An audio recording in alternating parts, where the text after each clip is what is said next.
አለ ገና የቄሶቹም አለ የምናየው። እሺ ወንድምነት እሺ ያ ኦኬ ሰው ምንድነው ስህተቶች በአንድም በሌላም ምክንያት ሊገቡ ይችላል። ኦሪጂናሊ ሲጻፍም ሰው ሊሳሳት ይችላል። በቃ ሰው ናቸው የጻፈው አንድ ሰው ነው። የመጽሐፍ ቅዱስን ለየት የሚያደርገው ኢንስፓይሬሽኑ ለየት ያለ ነው። ኦኬ መንፈስ ቅዱስ ያጽፋቸው ትልቅ የሆነ ኢንስፓይሬሽን ነው። ስለዛ ለየት አድርገን ነው የምናየው ራሱ መጽሐፍ ቅዱስን። እነዚህ መጽሐፍት ላይ ግን በአንድም በሌላም ምክንያት ስህተቶች ሊገኙ ይችላሉ። አይችልም ኢንፋለብል ናቸው የሚል ካለ ቤተክርስቲያን የትኛው አባት ነው መጽሐፍ ቅዱስ ውጭም ኢንፋለብል ናቸው ብሎ ያስተማረ ብለን እንድንጠይቅ ያደርገናል። ምክንያቱም እንግዳ ትምህርት ስለሆነ እንግዲህ ሲሪየስሊ እንግዳ ትምህርት ነው። አንድም አባት ኢንፋለብል ናቸው ሌሎች መጽሐፍት የነ ቅዱስ ባስልዮስን ራሱ ቢሆን አይደለም ገብረ ድርሳናት ተአምራት የነ ባስልዮስን አሁን የሊቃውንት ሲሆን ይሻላል ነው። አሁን የሊቃውንት ሲሆን የትኛውም ማለት በዓለማችን ላይ ለምሳሌ የምናውቃቸው ብዙ አባቶች አሉ።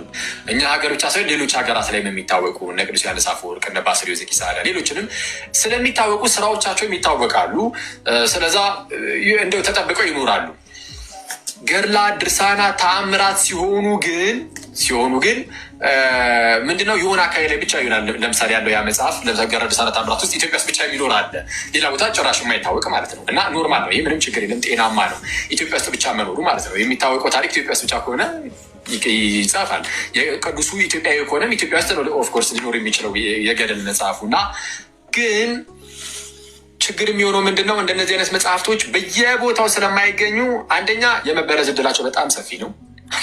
ስለዚ በጣም አንዳንድ መጽሐፍቶች በጣም ቴዎሎጂካሊ በጣም ጥናት የሚፈልጉ መጽሐፍት ራሱ ሊኖሩ ይችላሉ። በመጽሐፍ ደረጃ ውስጣቸው የሆነች ፓርት ብቻ ሳይሆን በመጽሐፍ ደረጃ ኢትዮጵያ ውስጥ ብዙ ጥናት የሚያስፈልጋቸው ነገሮች ሊኖሩ ይችላሉ። አሁን እኛ ዋናው ፎከሳችን ሃይማኖት የሚለው ላይ ስለሆነ አስተምህሮ የሚለው ላይ በደንብ ፎከስ አድርጉ ነው እንጂ በመጽሐፍት ደረጃ ተአምረ ኢየሱስ ለምሳሌ ጥናት ሊደረግበት የሚያስፈልገው አይነት መጽሐፍ ነው። ተአምረ ኢየሱስ ለምሳሌ ምንም ጥናት ሊደረግበት ይገባል። መጽሐፉ ራሱ ምንጩ ከየት ነው የመጣ መጽሐፍ ቅዱስ ራሱ ለምሳሌ መጽሐፈ መቃቢያን ብለን የምንይዛቸው አሉ አይደል? እኛ ሀገር ኢትዮጵያ ውስጥ መጽሐፈ መቃቢያን አሉ። መጽሐፈ መቃቢያን 1 2 3 የተባሉት እነሱ ራሳቸው ቢሆን ድጋሚ ጥናት ሊደረግባቸው ይገባል። ለምን? ምክንያቱም ውጭ ካለው ከመቃቢያን ጋር ልዩነት አለው። ልዩነቱ እንዴት መጣ? አባቶችስ ሲጠቅሱ የነበሩት የትኛውን መጽሐፍ ነው ከተባለ የውጩ ነው። ስለዚህ ይሄኛው መቃቢያን የትኛው መቃቢያን ነው የሚለውን አንዳንድ ነገሮች ጥናት ይፈልጋሉ። አሁን ችግሩ ምንድነው? ብሮድሊ አናይ እዚህ ቲክቶክ ይህንን መናገር ነውር ነው፣ ይህንን መናገር ኃጢአት ነው፣ ይህንን መናገር ወንጀል ነው ወይ ለማለት ነው። ለዚህ ነው አየህ፣ አንደኛ እግዚአብሔርን ፍራ፣ ሁለተኛስ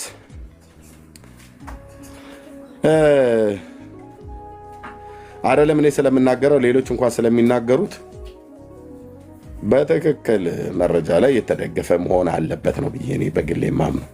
በመረጃ ላይ ያልተደገፈ ስም አጥፊነት ነው የሚሆነው እና በራሳቸው መጽሐፍቶች ላይ የሚያላግጡ ትውልዶች እየበዙ እየመጡ ነው ማለት ነው። ኦኬ አባዬ ቻርጀር አምጣን ንቀልና ጥቁሩ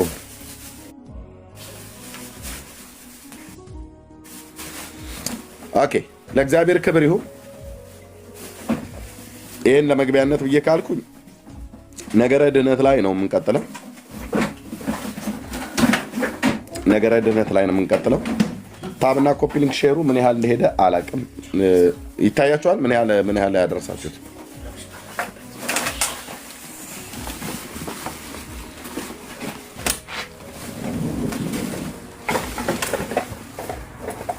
እሺ እህትየው ቴንኪው ተባረኩ። መሲ 6000 10000 ሙሉትና ከዛ ታብታቡ ይቀጥል።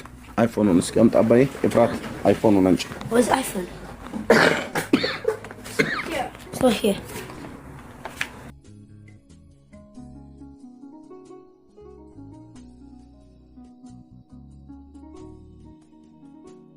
እሺ ቴንኪው ወገኖች፣ ለእግዚአብሔር ክብር ይሁን።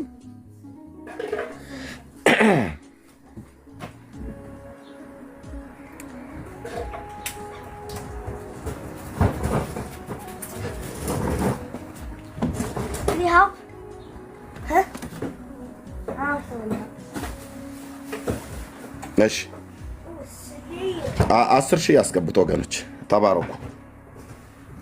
10000 ያስገቡት።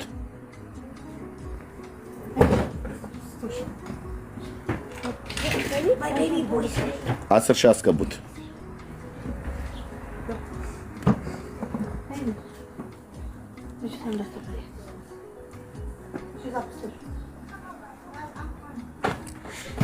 ኦኬ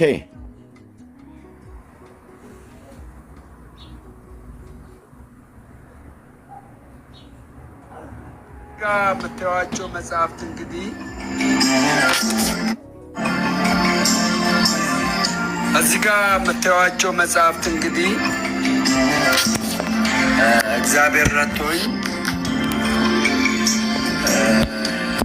ወንጌሉን ለማገልገል እና እነዚህ መጽሐፍቶች ደግሞ የኢየሱስ ክርስቶስን ስራ ይጋርዱ ናቸውና መጽሐፍ ቅዱስ ብቻ ለምን እንደማትሉ እየገረመኝ እነዚህ መጽሐፍቶች ከዚህ በኋላ እወያይባቸዋለሁ። ማለት ገድላትን ብቻ ይዤ ሳይሆን የምወያየው ከመጽሐፍ ቅዱስ ካለው ክፍል ጋር የሚጋጭ ሀሳብ እዚህ ላይ ካለ ወይ ይህን መጽሐፍ ትቀበላለህ ወይ መጽሐፍ ቅዱስ ብቻ ትቀበላለህ ማለት ነው እና እንደዚህ ሆኖ እንቀጥላለን። ስለዚህ ወንጌላችንን በኃይል እናገለግላለን። ስለዚህ ጋይስ በኃይል ቀስቅሶኛል። እነዚህ መጽሐፍትና መጽሐፍ ቅዱስ ብቻ ብለን እንይዘ ወይ ገድላትን ትቀበላለህ ወይ መጽሐፍ ቅዱስን ትቀበላላችሁ። ከሁለት አንዱና ወይ መጽሐፍ ቅዱስ ወይ ገድላ ብላችሁ እንወያያለን። ከዛ በኋላ ሁለተኛ ነገር ይነገራል። ቻው፣ ተባረኩ። እሺ ምን አለ? መጽሐፍቶቹን ገዝቷቸዋል። መጽሐፍቶቹን ገዝቷቸዋል። ገዝቷቸው ግን አላነበባቸውም።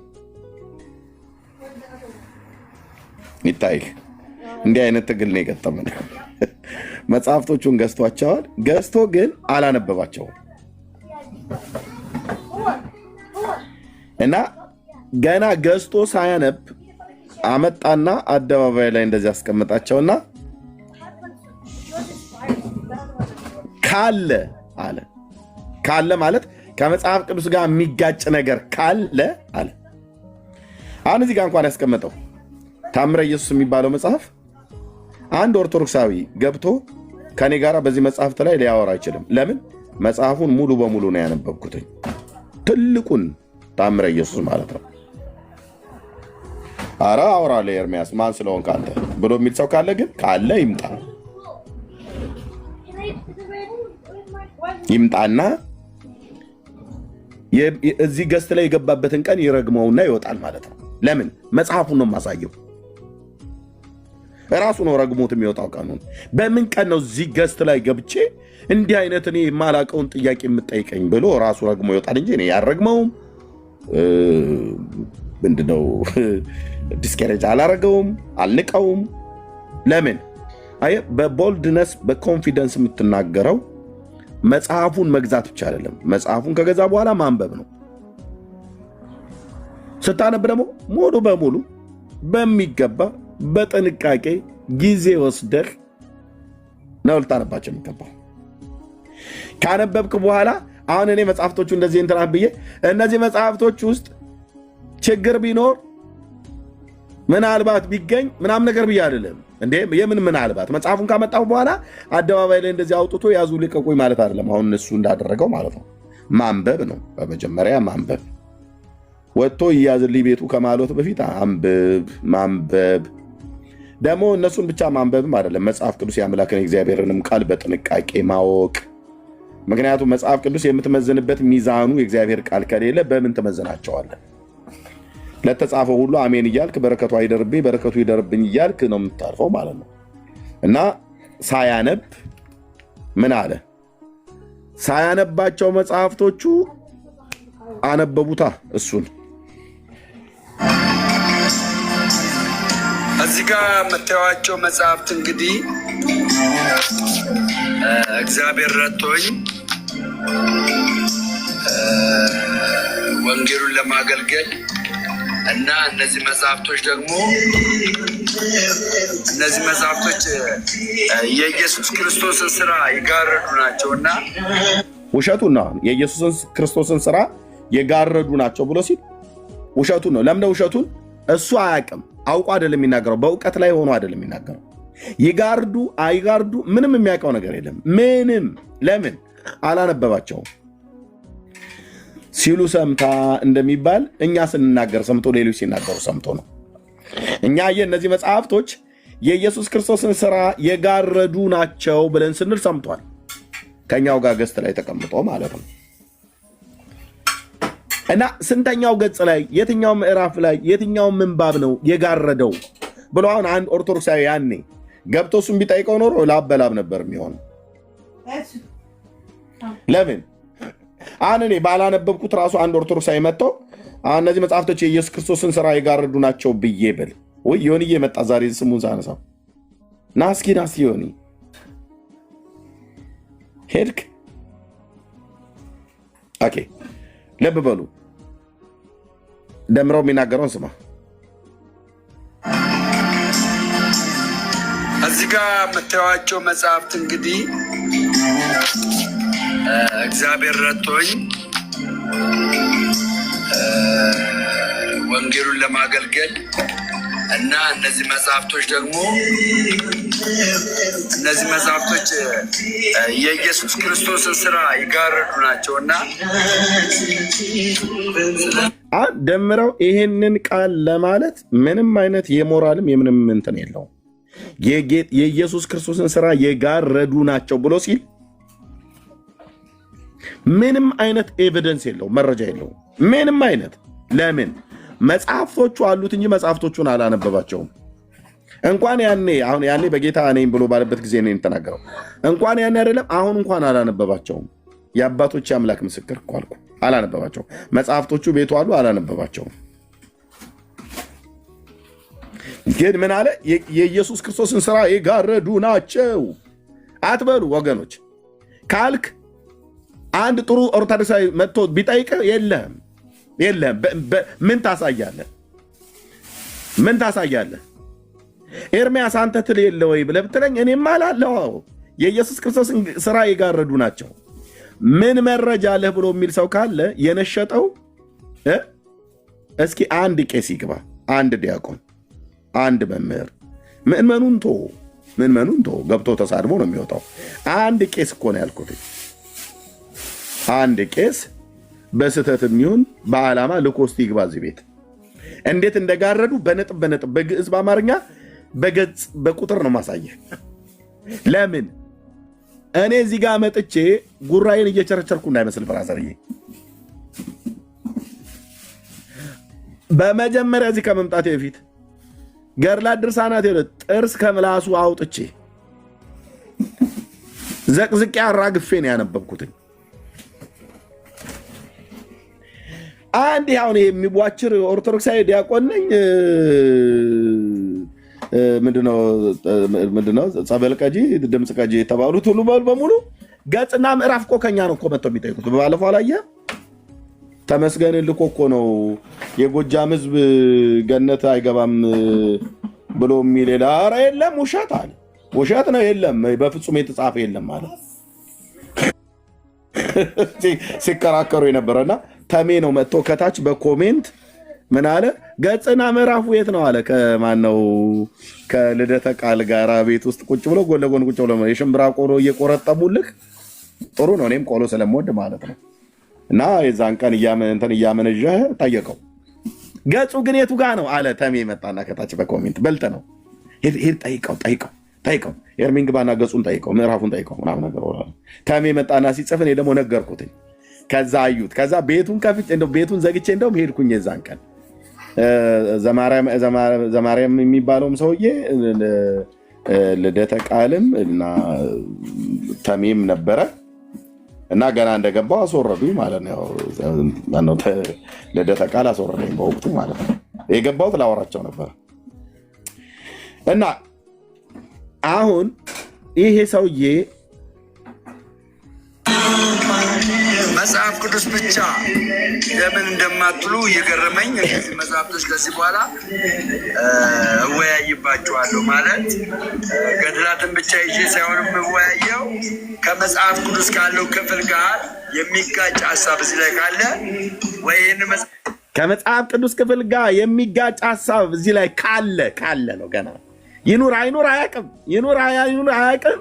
ሳያውቅ ግን ልከራከርባቸው እያንዳንዱ ኦርቶዶክስ ጥጋስ ይዤ በቃ ላስለፈልፈ ነው እያለ ይልልሃል። አየህ፣ መጽሐፉን ሳታነብ መጽሐፉን ሳታቅ እንዴት ኦርቶዶክስን ይጋጫል ብለህ ትላታለህ? ሄደህ ታጋጫለቻ።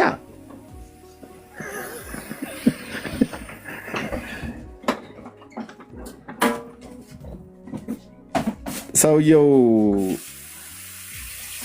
ጦር ሜዳ ሲሄዱ ወንዶቹ ተነሳና ሄደ እንደተባለው አይነት ማለት ነው። የኢትዮጵያ ወንድ ሁሉ ያው ጦር ሜዳ ተነስቶም ባይሄድም ሰፈርም ላይ ሁሉ ጭምር ትንሽ ከነካው ስለሚፈክር እና ፉከራ እንደዚህ ቀረርቶ ምናምን ሽለላ ምናምን ነገር ሲደረግ ሰውየው ሰምቶ እንደዚህም ደግሞ ውትድርና ሄደው የሚሊተሪ ልብስ ለብሰው ምናምን ነገር ሲመጡ አይቶ እና ወንድ ሁሉ ወደ ጦር ሜዳ ሲሄድ እኔም እሄዳለሁ ብሎ አለ። መሳሪያ እኮ አንድ ቀን ይዞ እኮ የማያውቅ ሰውዬ ነው። ክላሽ እንዴት እንደሚፈታ እንዴት እንደሚገጠም ካርታው ውስጥ ያለ ጥይት እንኳን አስገባ ተብሎ ቢባል ማስገባት የማይችል፣ አውጣ ተብሎ ቢባል ማውጣት የማይችል፣ በካርታ ውስጥ ሽቦ አለ ጥይቱን ወርታች ረግጦ የሚይዝ ማለት ነው። እሱን እንዴት አውጥቶ እንዴት መወልወል እንዴት ማጽዳት እንዳለበት ምንም ባልዋለበት የዋለ አይነት ሰውዬ ነው።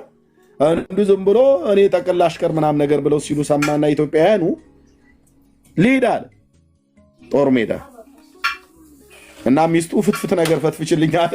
ተፈተፈተለት።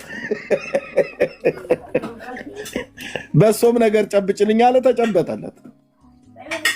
የሚጠጣ እንትን ከርጎስ ከቋንጅል ጠላ ድረስ በብብቱ ሁሉ ተይዞ ነው ሄደው እና ሄደ ጦር ሜዳው ላይ ይባላል እንግዲህ በብሂል ነው ኢትዮጵያውያን የሚጫወት እና እዛ ሆነው ጦር ሜዳው ላይ ተኩስ ጀመራል። ሲድሽቃው ማለት ነው። እማዬ ድረሽ እቴትዬ ምን ጎዶሎ ቀን የወጣሁትኝ እያለ ማለት ነው ይላል። መትረየሱ እዛ ሲያስካካ የልዳው ጊዮርጊስ ድረስልኝ፣ የቲሳው ተክለ ሃይማኖት አይደርሱልኝም ወይ? የጊሼኗ ማርያም እንዳትረሽኝ።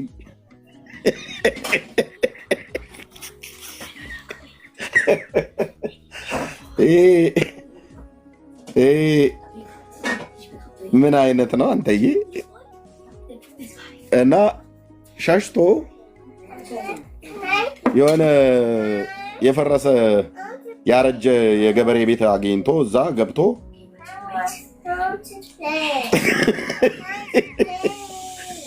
ያዙትና ወታደሮቹ አገኙት። እዛ ገብቶ ማለት ነው።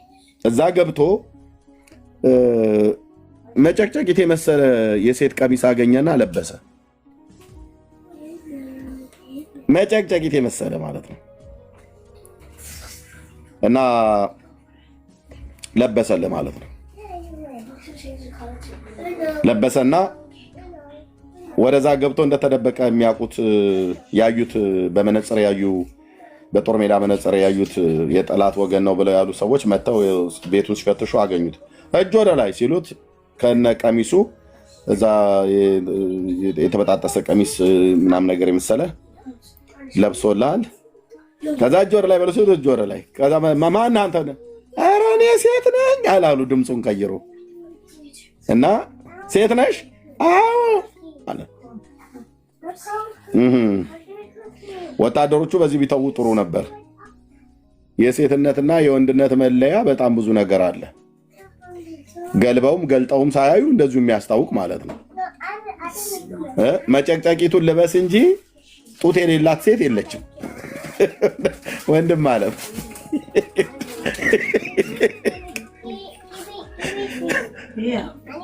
ሴት ነኝ አለላ። ኧረ እኔ ሴት ነኝ። ምንም ልቀይረው እንኳን ብትፈልግ የወንድ ድምፅ ይታወቃል። እና እንደዛ እየሆኑ ነው ማለት ነው አንዳንዶች አሁን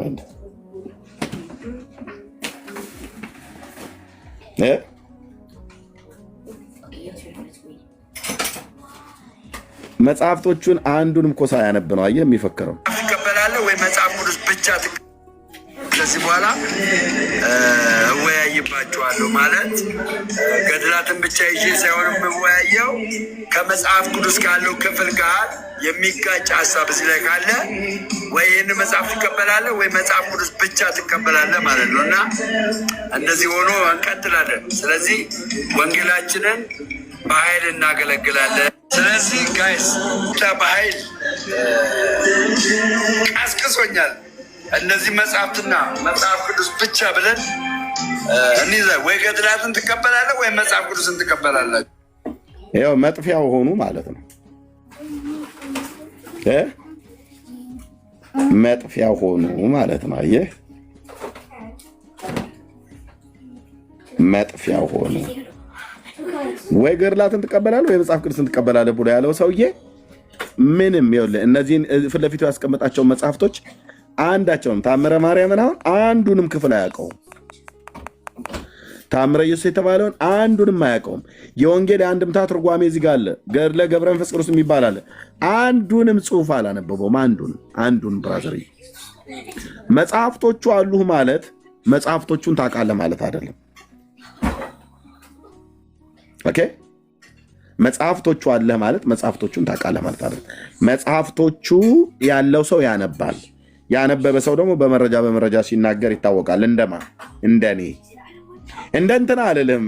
እንደኔ በመረጃ በነጥብ ታስቀምጣል። ለዚህ ነው እዚህ ቤት ውስጥ ገብተው በእነዚህ ጉዳዮች ላይ ለማውራት ሄርታሌ እሳተ ገሞራ ውስጥ የመግባት ያህል የሆነባቸው ተናገሩ እውነቱን ፔጅ ላይ መግባት አፋር ሀገር ሄዶ በኤርታሌ የእሳተ ገሞራ ውስጥ የመግባት ያህል የሆነባቸው።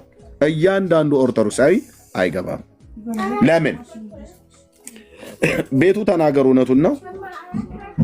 አገልጋዩ ኤርሚያስ አበበ ነው። ሌሎችም ወንድሞች አሉ። ስናገር ታምረ ኢየሱስ ዘቅዝቄ እኮ ነው ያነበብኩት አልኩ። አራግፌ ማለት ምንም አንድም ሳይቀር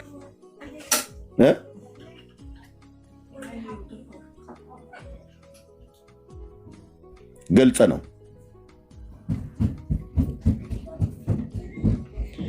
ሙሉን ማለት ነው። ይሄ ዝም ብሎ ተሻም ብጫቂ አነደን ሙሉን ያነበብኩት ሙሉን።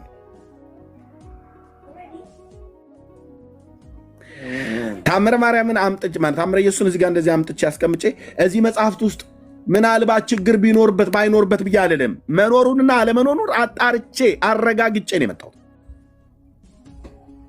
ሌሎችም ወንድሞቼ እንደዚሁ ነው የሚያደርጉት ማለት ነው። የሚጽፉ ሰዎችም ሲጽፉ ልክ እንደዚሁ ማለት ነው።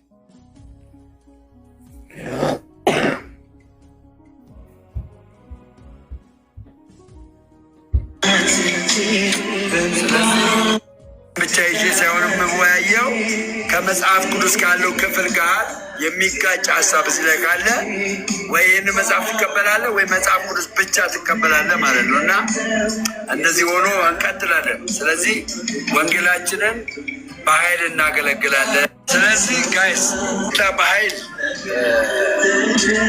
አስቅቶኛል። እነዚህ መጽሐፍትና መጽሐፍ ቅዱስ ብቻ ብለን እንይዘ ወይ ገድላትን ትቀበላለህ ወይ መጽሐፍ ቅዱስን ትቀበላላችሁ። መጽሐፍ ቅዱስ ወይ ገድላ ብላችሁ እንወያያለን። ከዛ በኋላ እውነተኛ ነገር ይነገራል። ቻው፣ ተባረኩ። ጌታ ይባርካል። እሺ፣ ጌታ ምን ብሎኛል አለ? ቀስቅሶኛል አለ። ያስታውቃል እኮ ራሱ ንግግራችሁ እኮ ጭምር ያስታውቃል ወገኖች። ጌታ የቀሰቀሰውና ያልቀሰቀሰው ሰው ያስታውቃል። ጌታ የቀሰቀሰውና ያልቀሰቀሰው ሰው ያስታውቃል። እንኳን አንተ ጌታ እንኳን ሊቀሰቅስ አይደለም እኔ በአግባብ ልጆቹና ባለቤቱ እንኳን ወይ ራሱን እንኳን በራሱ ቀስቅሷል ወይ ጥያቄ ነው። ጌታ የቀሰቀሰው ሰውማ ብራዘር የሐሰት ትምህርት ላይ በጽድቅ የእግዚአብሔር ቃል መዶሻ ለማፈራረስ በዓላማ ጸንቶ ያለ ስሜት በእውቀት ይናገራል ማለት ነው። እና አሁን በራሳቸው መጽሐፍት ግን እያላገጡ አሉ። ይሄ ደግሞ ዘመን ስለመጣ በጣም ደስ ይለኛል። ኦኬ፣ በራሳቸው መጽሐፍቶች ላይ እያላገጡ አሉ። እና ይሄ እንዴት መጣ? መጽሐፍቶቹ የሚያወሩት ነው፣ አይቆሙም። ያለ ኦርቶዶክሳውያን እነዚህን መጽሐፍቶች ይዘው ጠዋት ፀሐይ የሞቁ ይደግሟቸዋል። ሌላ በተለይ እንደዚህ እንደኛ እንደ ወንጌላውያን አማኞች እነዚህን መጽሐፍቶች ባነበቡ ሰዎች ፊት መጥተው ቆመው እነዚህ መጽሐፍቶች ቅዱስ ናቸው ንጹህ ናቸው ብለው ሊሉ አይችሉም። የአባቶቼ አምላክ እግዚአብሔር ይፋረደኛል እኮ አይችሉም። ለዚህ ነው እዚህ ተደብቆ 370 ምናምን ሰው ገና አሁን ስለከፈትኩ 370 ሰው ይሰማል። ከበስተኋላ ግን ስንት ሺህ ሰው ቢሃይንድ ባይ እንደሚሰማ ተደብቆ እንደ ኒቆዲሞስ ነው የሚሰሙት። መጣ ገባ ያ ሰውዬ። አዎ ገብቷል አባታችን። እስኪ ክፈተው። እሱ ነው ያው ትንሽ መረጃ ላይ ቆሞ የሚናገረው። እኔ እኮ አላየሁትም ነበር እኮ በእውነት ብዙ አባታችን በእውነት እኮ አላየሁትም ነበር። ይሄ መጽሐፍ እንደዚህ እንደሚል እኮ አላየሁትም ነበር ይላል። ምን ታምረ ኢየሱስና ቁርአን ተመሳሳይ እንደሆነ ስንት ሰው ያውቃል? ያው ለእኔም በመረጃ ነው የምናገረው፣ በጥላቻ አይደለም። ኦኬ ታምረ ኢየሱስና ቁርአን ምን ያህል ተመሳሳይነት እንዳላቸው ስንት ሰው ያውቃል?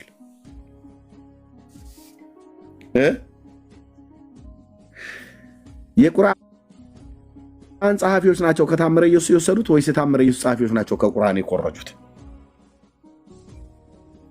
ኤርሚያስ በቤተሰብ መካከል ጣልቃ አትግባ ከተባልኩ ተዋዋለሁ። ግን ማን ነው ከማን የወሰደው?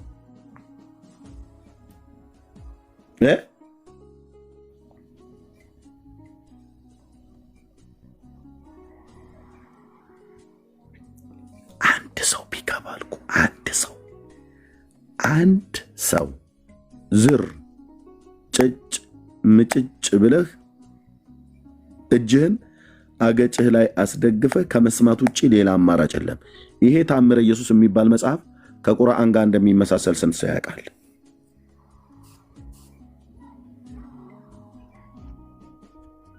ማን ነው ለዚህ የሚመልስልኝ?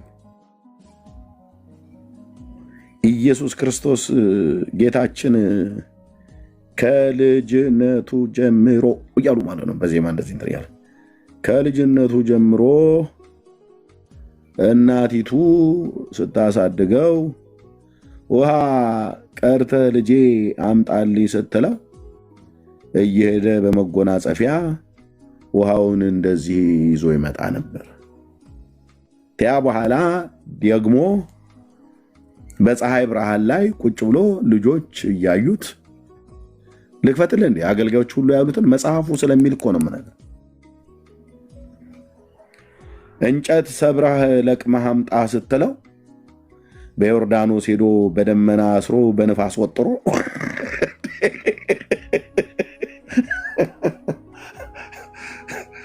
አመጣ። ከያም በዛቲ ዕለት በዕለታት አንድ ቀን ጌታችን ከሕፃናት ጋር እየተጫወተ ሳለ ድንገት አንድ ልጅ ተነስቶ የጌታችን ኢየሱስ ክርስቶስን ደረቱን ረገጠው።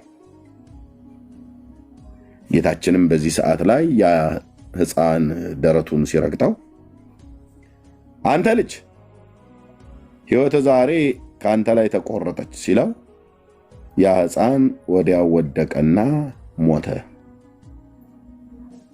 ኢየሱስ ገደለው ማለት ነው። የአምስት ዓመት ልጅ በነበረ ሰዓት ላይ እና ተአምሪሁ ለእግዚእነ ወመድኃኒነ ኢየሱስ ክርስቶስ ብሎ ነው የሚጀምርልን። ጌታችን መድኃኒታችን ኢየሱስ ክርስቶስ ያደረገው ታምር ብለው ማለት ነው። እና የ5 ዓመት ልጅ በነበረ ሰዓት ላይ ልጅ ገሏል። ኢየሱስ? አዎ። ምን አይነት ልጅ ነው የገደለው? ሕፃን ልጅ ከእሱ ጋር የሚጫወት አፈር እያቦኩ ሲጫወቱ አፈሩን እያላመ ውሃውን እያጣመ ምናም ነገር ይላል። ቆንጅዬ እኮ ተረታም ትውልድ። አንተ ተረታም ትውልድ እኮ አልኩ። ውሃውን እያላመ አፈሩን እያጣመ ትለኛለህ እንዴ?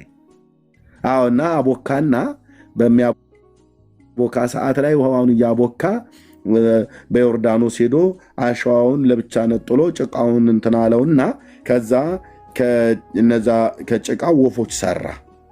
ኢየሱስ ከሰማያት ወርዶ ወፍ ሊሰራ መጣ ብላ የምትል ቤተክርስቲያን ማለት ነው። ይታይ ዓላማው ሜሽኑ ምን ነበረ? ወፍ ሊሰራ ነው ኢየሱስ የመጣው። ከሰማያት የወረደበት ወፍ ሊሰራ። ዘፍጥረት መጽሐፍት ላይ የፈጠራቸው አዕዋፍት ፍጥረታት በሰማይ የሚበሩ እነሱ አንሰው ወፍ ሊፈጥር ማለት እና ጭቃው እንደዚህ እያቦካ ወፎች ሰራ። እና ከሰራቸው በኋላ እፍ ሲልባቸው ከዛ የእግዚአብሔር ልጅ የተመሰገነ ነው እያሉ እየበረሩ ወደ ምድር ዳርቻዎቿ ሁሉ ሄዱ። ወፎቹ ናቸው የእግዚአብሔር ልጅ የተመሰገነ ነው እያሉ ሄዱት። እፍ አለባቸው የምትለዋን ቃል ያዝልኝ። እቺው ቃል ቁርአን ላይ ሱረቱ አልኢምራን ነው፣ ሱረቱ አልበቅራ ላይ ቃል በቃል ተጽፏል። የመርየም ልጅ አልመሲህ ኢሳ ከጭቃ ወፎችን ሰርቶ ወፎቹ ላይ ነፋባቸው፣ ከዛ በረሩ ብሎ የሚል አለ ቁርአን ላይ እንዳለ ወረደ ማለት ነው።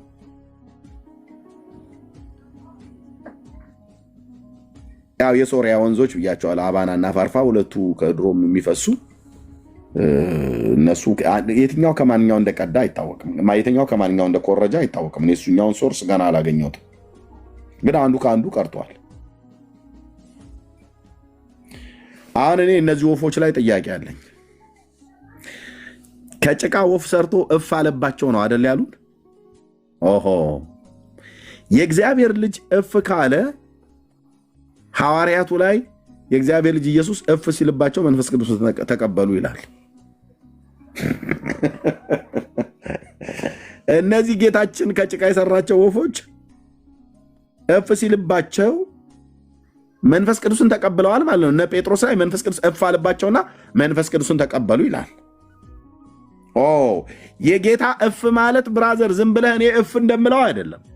ኢየሱስ እፍ አለብህ ማለት ወይ መንፈስ ቅዱስን ትቀበላለህ አንድ፣ ወይ ደግሞ አምላክ ስለሆነ ስግው ቃል ስለሆነ በዘፍጥረት መጽሐፍ ምዕራፍ 2 ቁጥር 7 መሰረት እፍ ካለበት አዳምንም ይላል አይደል? እግዚአብሔርም ሰውን ከምድር አፈር አበጀው በአፍንጫውም የሕይወት እስትንፋስ እፍ አለበት ሰውም ሕያው ነፍስ ያለው ሆነ ይላል።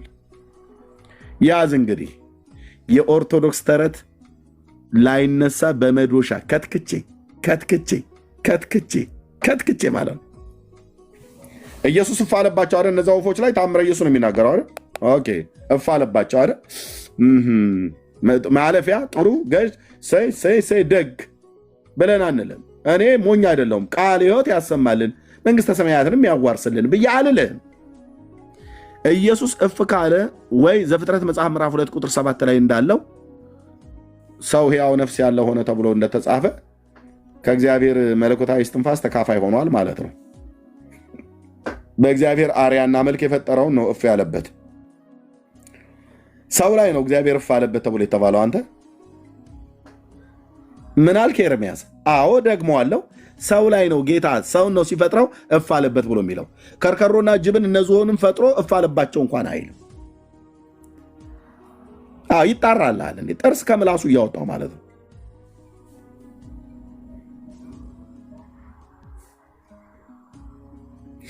ኢየሱስ እፍ አለብህ ማለት ዘፍጥረት መጽሐፍ ምዕራፍ 2 ቁጥር 7 ሕያው ነፍስ ሆነ ያለ ሆነ ትካፈላለህ። አንድ ወይ ደግሞ ኢየሱስ እፍ አለብህ ማለት በዮሐንስ ወንጌል መጽሐፍ ላይ እፍ ሲልባቸው መንፈስ ቅዱስን ተቀበሉ ብሎ ይላል። ስለዚህ እነዚህ ወፎች ኢየሱስ እፍ ስላለባቸው እንደ ሰው ዘላለማዊነትን እንደ ሰው እንደ ሐዋርያቱ ደግሞ መንፈስ ቅዱስን ተቀብለዋል ማለት ነው።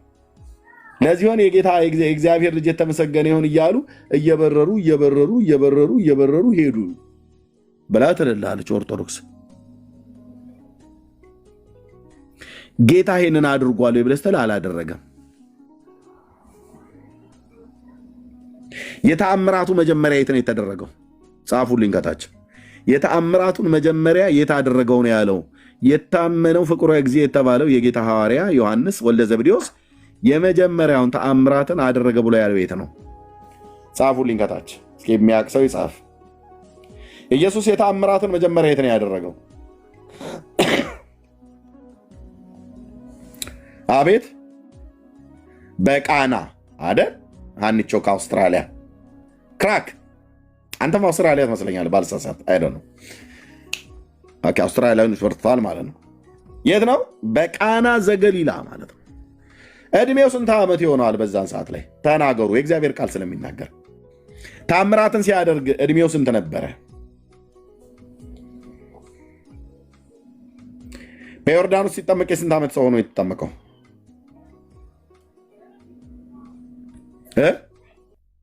በ30 ዓመቱ በዮሐንስ እጅ በዮርዳኖስ ተጠመቀ ይላል ሉቃስ ወንጌል ምዕራፍ 3 ላይ። ተናገሩ እውነቱን።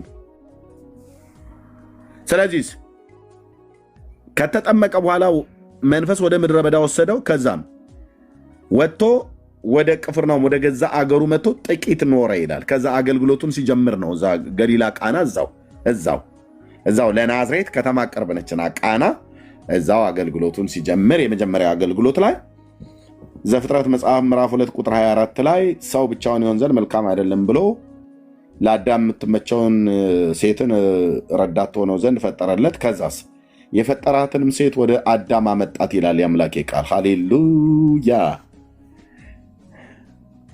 ትዳር ማለት ነው።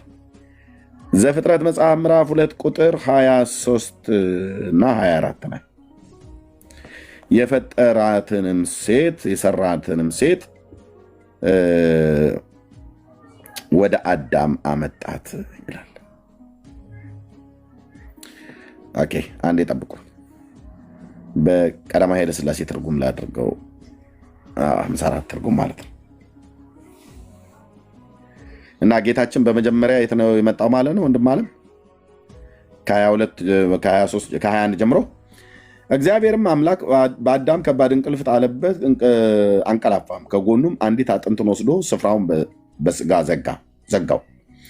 እግዚአብሔርም አምላክ ከአዳም የወሰዳትን አጥንት ሴት አድርጎ ሰራት፣ ወደ አዳምም አመጣት ይላል። ሃሌሉያ። አየህ፣ ሰርቶ ጫካ ውስጥ ጥሎለት ጫካ ውስጥ ፈልጎ እንደ ድኩላ አድነህ አግኛት አይደለም ያለው፣ የሰራትን ወደ አዳም አመጣት ይላል።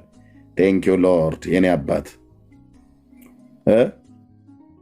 ለዚህ ነው የሚስትን ባልንም እግዚአብሔር ነው የሚሰጠው ለሴቶች፣ ሚስትንም ለወንዶች እግዚአብሔር ነው የሚሰጠው። ለእኔም ሀኒቾን የሰጠኝ ጌታዬ ነው።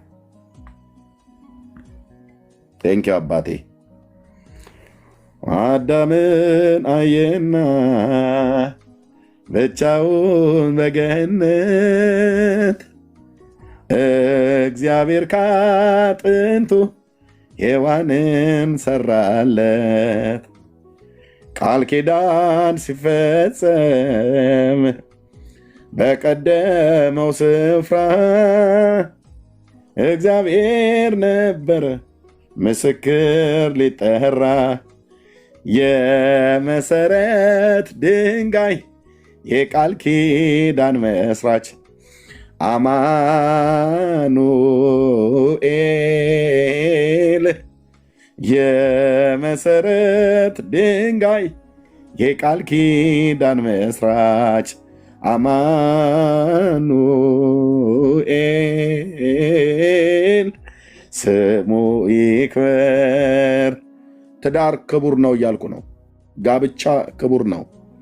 አመንዝሮች እግዚአብሔር ይፈርድባቸዋል። ንስሐ ግቡ። እሺ፣ ጋብቻ ክቡር ነው። አንድ ለአንድ ውስጥ ግባ እና እግዚአብሔር የሰራትን ሔዋንን ወደ አዳም አመጣት ይላል። እዚህ ጋር የመሰረተውን ጋብቻ ነው። አየህ፣ በዮሐንስ ወንጌል መጽሐፍ ምዕራፍ 2 ላይ መጥቶ መጀመሪያ አገልግሎት ሲጀምር በገሊላ ቃና በሰርጉ ቤት መጥቶ ጌታዬ ውዴ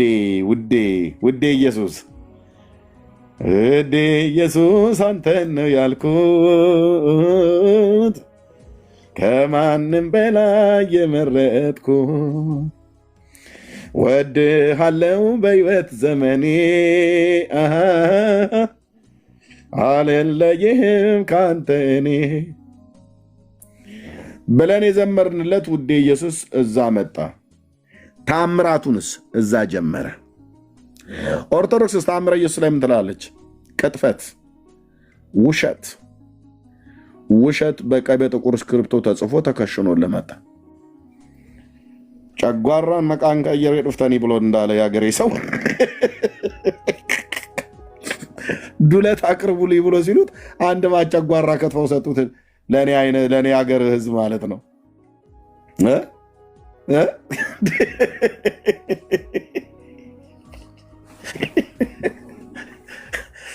ሆቴል ሄዶ ነው ከገጠር ወጥቶ ማነሽ እስቲ ዱለት ብሎ አለ። ሲመጣ አንድ ማቴ እንትን በእንትኑ ምንድነው አይነ በጎ ራሱ እንኳን በደንብ ያልተላጠ ጨጓራ ከትፎ ብሎ አመጡ። ማነው ዱለት ብሎ አመጡና ጨጓራ ቀይሬ ዶፍጠኒ ብሎ እንዳላ ማለት ነው። እሺ ኦኬ ኒድ ጌታ ኢየሱስ እዚህ ቁጭ አለልህና ማለት እዛ ገሊላ ቃና ቁጭ ብሎ በሰርጉ ቤት የተደረገውን ታምር ኢየሱስ ይህንን የምልክቶች መጀመሪያ ማለት ነው በገሊላ ቃና አደረገ፣ ክብሩንም ገለጠ፣ ደቀ መዛሙርቱም በእርሱ አመኑ። የመጀመሪያው ተአምር የት ነው የተከናወነው? ገሊላ ናዝሬት ነው፣ በሰርግ ቤቱ።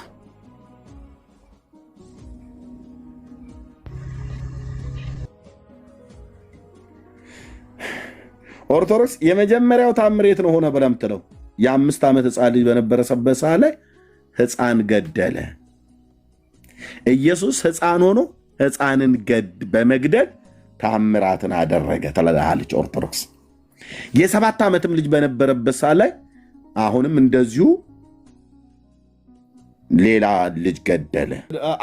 ልታነሳው በመጣችበት ሰዓት ዮሴፍ አታንሽው፣ እሱ አምላክ አይደል ታምሩን ይግለጥ ብሎ አላት።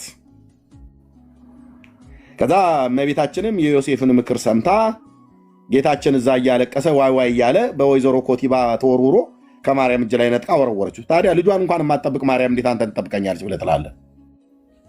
ልጇን እንኳን የማንም ተራ ሴትዮ አሁን ታሪኩ እንዳላችሁት አንዲት ግብፃዊት አሕዛብ ልጇን እንዴ እኔ ልጄን አንስታ አፈርጣለሁ ብለህ ብትል አፈርጣለሁ ስል መድኃኒዓለም ምስክሬ፣ ማን አንተ በእኔ ልጅ ላይ የምትቀልደው?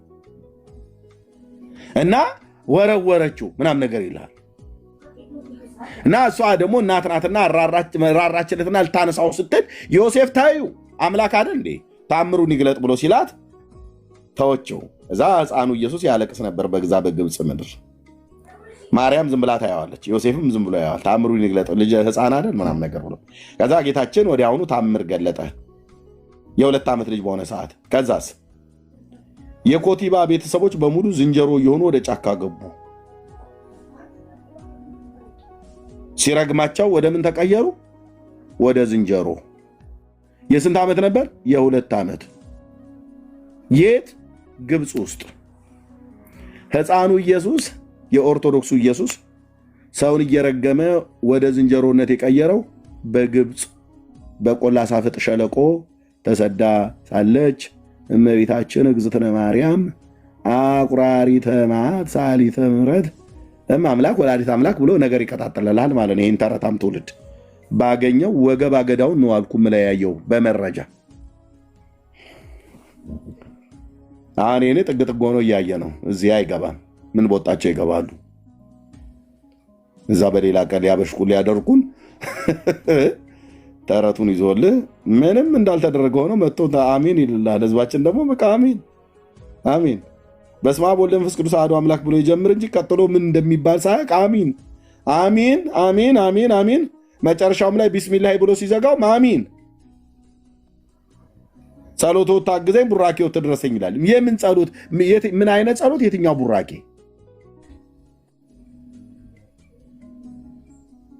ኮቲባና ቤተሰቦቿን ወደ ዝንጀሮ ቀይሯል ብላችኋል። ታምረ ማርያም ላይ አመጣዋለሁ። መድኃኔ ዓለም ክርስቶስ እኮ ምስክሬ ነው። በአንድ እግሩ ነው የማቆመው አልኩ። በአንድ እግሩ ያውን በመረጃ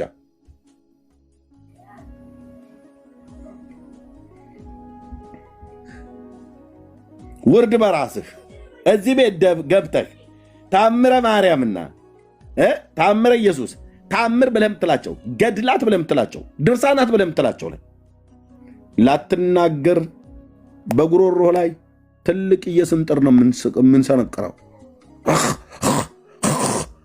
ብለህ እንድትል ማለት ነው። ያ ስንጥር የእግዚአብሔር ቃል ወንጌል ይባላል። ገና ስትመጣ በሁለቱ ጉሮሮ በኩል እዚያ በጎኑ በኩል አንዱን ከድርሳነ ሚካኤል በጎን በኩል ልክልሃለሁ፣ ከድርሳነ ገብርኤል በሌላኛው ጎን በኩል ልክልሃለሁ፣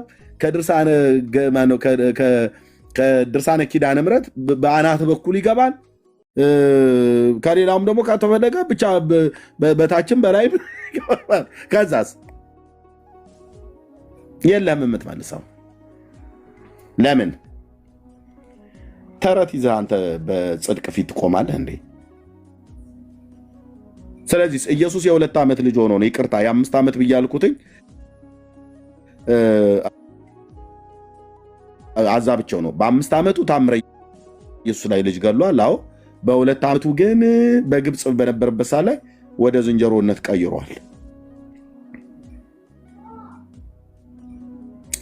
የማን አልኳችሁ? የኦርቶዶክሱ ኢየሱስ ማለት ነው።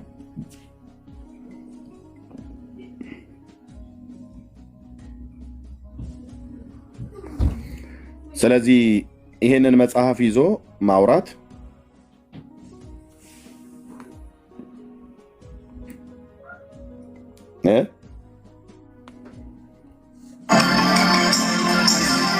እዚህ ጋር የምታዩዋቸው መጽሐፍት እንግዲህ እግዚአብሔር ረድቶኝ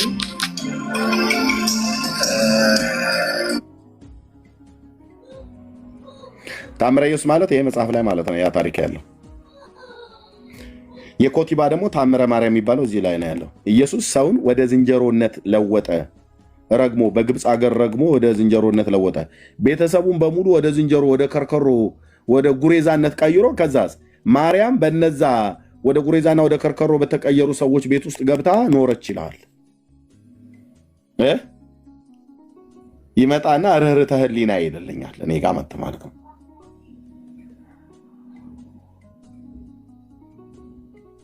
በ5 ዓመቱ በ7 ዓመቱ ኢየሱስ ሕፃንን ገደለ ተብሎ የተባለው እዚህ መጽሐፍ ላይ ነው። ኢየሱስ በ2 ዓመቱ ሰውን ወደ ዝንጀሮ የለወጠው ታምረ ማርያም ላይ ነው።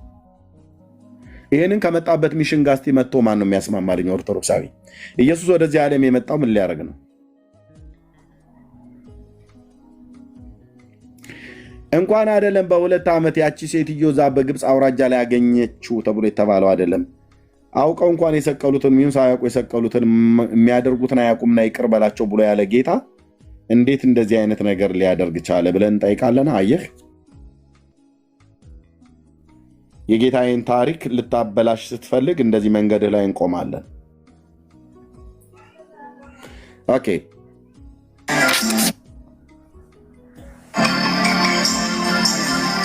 እዚህ ጋር የምታዩዋቸው መጽሐፍት እንግዲህ እግዚአብሔር ረድቶኝ ወንጌሉን ለማገልገል እና እነዚህ መጽሐፍቶች የኢየሱስ ክርስቶስን ስራ ይጋርዱ ናቸው እና መረጃ የለውም። መጽሐፍ ቅዱስ ብቻ ለምን እንደማትሉ እየገረመኝ እነዚህ መጽሐፍቶች ከዚህ በኋላ እወያይባቸዋለሁ። ማለት ገድላትን ብቻ ይዤ ሳይሆን የምወያየው ከመጽሐፍ ቅዱስ ካለው ክፍል ጋር የሚጋጭ ሀሳብ እዚህ ላይ ካለ ወይ ይህን መጽሐፍ ትቀበላለህ ወይ መጽሐፍ ቅዱስ ብቻ ትቀበላለህ ማለት ነው እና እንደዚህ ሆኖ እንቀጥላለን። ስለዚህ ወንጌላችንን በኃይል እናገለግላለን። ስለዚህ ጋይስ በኃይል ቀስቅሶኛል። እነዚህ መጽሐፍትና መጽሐፍ ቅዱስ ብቻ ብለን እኒዘ ወይ ገድላትን ትቀበላለህ ወይ መጽሐፍ ቅዱስን ትቀበላላችሁ። ከሁለት አንዱና ወይ መጽሐፍ ቅዱስ ወይ ገድላ ብላችሁ እንወያያለን። ከዛ እሱ ራሱ ሊቀበላቸው ሄደ ማለት ነው። የማያውቃቸውን መጽሐፍቶች ሊቀበላቸው ሄደ።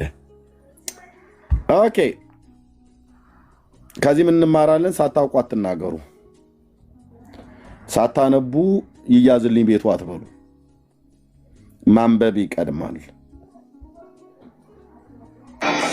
መሀል ላይ ደግሞ ያላችሁ ሰዎች አላችሁ። ጥያቄ ምንድን ነው? ክርስቶስ ከጥምቀት በኋላ ተአምራትን እንዳደረገ እንጂ በሕፃንነቱ ተአምራትን እንዳላደረገ ይናገራል። በቤተክርስቲያን አባቶችም ደግሞ ከሕፃንነቱ ጥያቄ ለምን አታደምጠውም? ተአምር አደረገ ብሎ የተናገረ የትኛውም አባት የለም። ይህ ተአምር መጽሐፍ ግን ከሕፃንነቱ ጀምሮ ተአምራትን አድርጓል ይላልና የቅዱስ ዮሐንስ አፈወርቅ ትርጓሜ ነው የምትቀበለው ወይስ ይህ ተአምር ላይ የሰፈረውን ተአምር ነው የምትቀበለው? የትኛው ነው ትክክል? ከሁለቱ ሀሳብ ጥያቄ ነው። አሁን ጥያቄውን የመመለስ አቅም ስለሌለ ቀጣዩ ጥያቄ ምንድነው ማቅረብ ነው። አንተ ስርዓት ተፋውራና አታውራ። አንተ ስርዓት ተፋውራና ገዳዮች ናቸው። እግዚአብሔር ለሰው ልጅ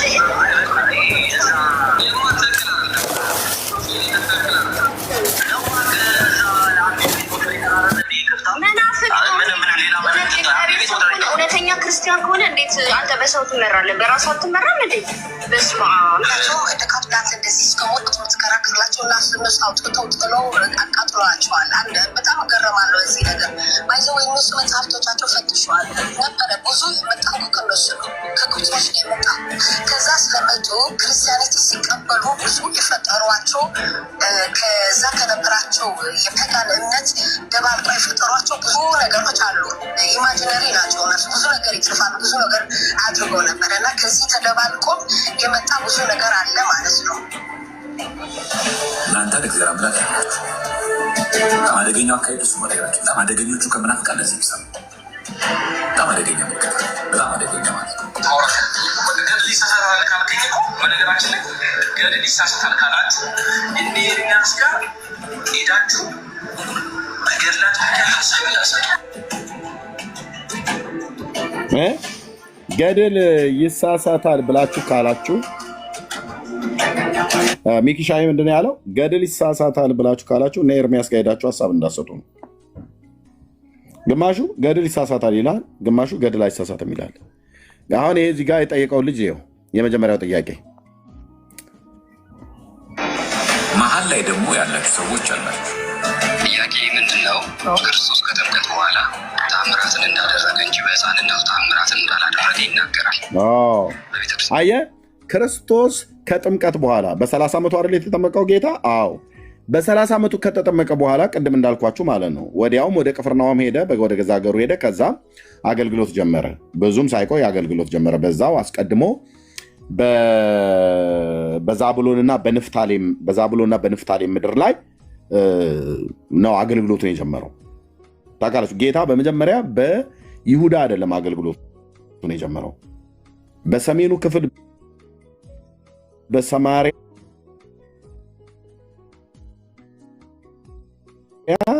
ከሰማሪያም ደግሞ የዛብሎንና የንፍታሌም ምድር ነው ተብሎ የሚባለው። እነዛ ሁለት ከያዕቆብ ከ12ቱ አባቶች መካከል እነዛ ሁለት አባቶች የሰፈሩበት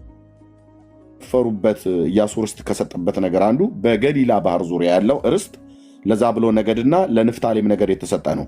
ይሄንንም ደግሞ ትንቢት የተነገረ ነበር። ታስታውሱ ከሆነ በትንቢተ ኢሳይያስ መጽሐፍ እመለሳለሁ ወደዚህ ክፍል ላይ በትንቢተ ኢሳይያስ መጽሐፍ ምዕራፍ 9 ላይ ምን ይላል የአምላካችን የእግዚአብሔር ቃል? ና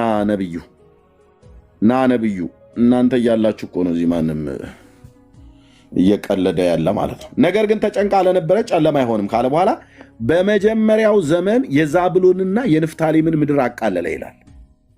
በኋለኛውም ዘመን በዮርዳኖስ ማዶ በባህር መንገድ ያለውን የአሕዛብን ገሊላ ያከብራል። ከዛስ በጨለማ የሄደ ሕዝብ ብርሃን አየ፣ በሞት ጥላ አገር ለሚኖሩ ብርሃን ወጣላቸው የተባለ ማለት ነው።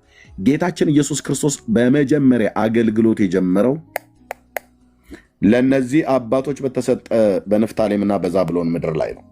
የንፍታሌምና የዛብሎን ምድር የት ነው ብለህ ብትል በገሊላ ሰሜኑ ክፍል ላይ ነው። በገሊላ አውራጃ ባለው በዛ ቦታ ላይ ነው እርስታቸው ማለት ነው። ኢዝራኤል ማፕ ዘ ታይም ኦፍ ጃሽዋ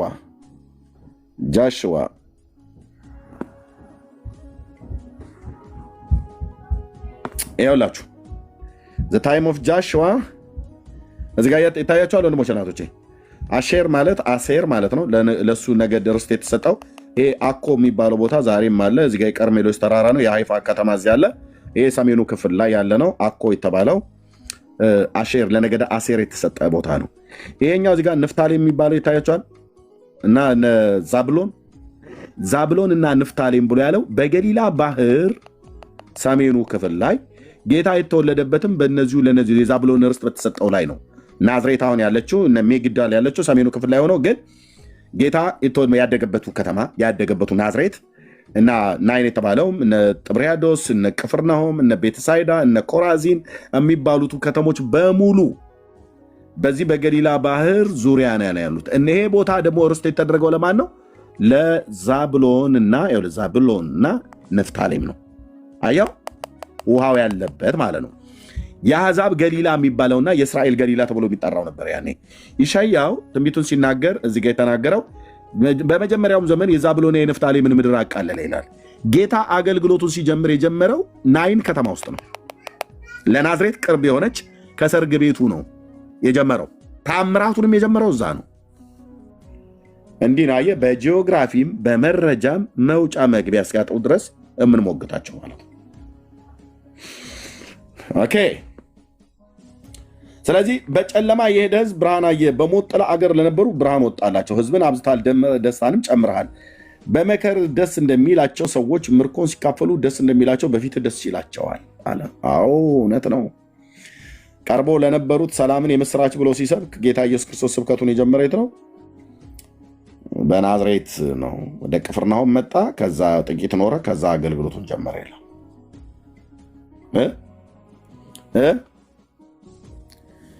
አቤት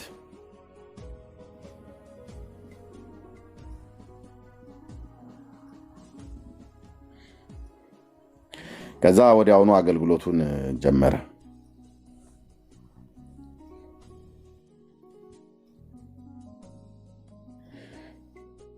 ጌታ አገልግሎቱን ሲጀምር እድሜው 30 ዓመት ነበረ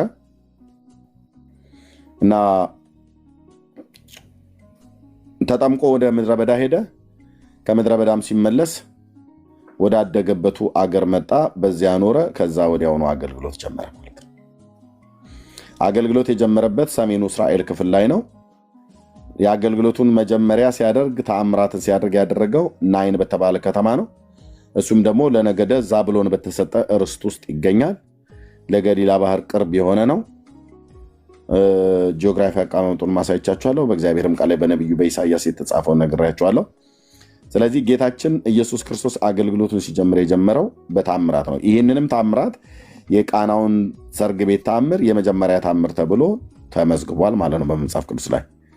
ስለዚህ የመጀመሪያው ታምር ብለው ሐዋርያቱ የተናገሩትን እንያዝ ወይስ ኦርቶዶክስ በሕፃንነቱ ወራት ግብፅ ሀገር ሄዶ በዛ በነበረበት ሰዓት ላይ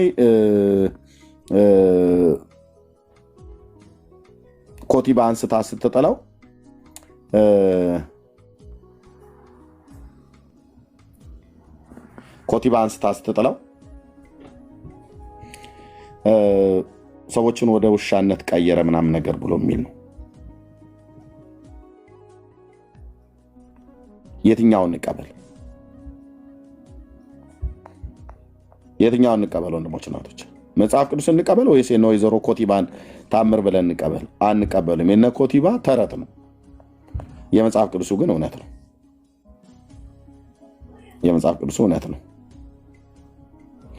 ስለዚህ አሁን እርስ በርሳቸው በመጽሐፍቶቹ ላይ ካለመቀበል የተነሳ ገድላት ድርሳናት ላይ ራሳቸው እያላገጡ አሉ ማለት ነው ወገኖች። ኦኬ ወደ ቪዲዮ እንመለስ።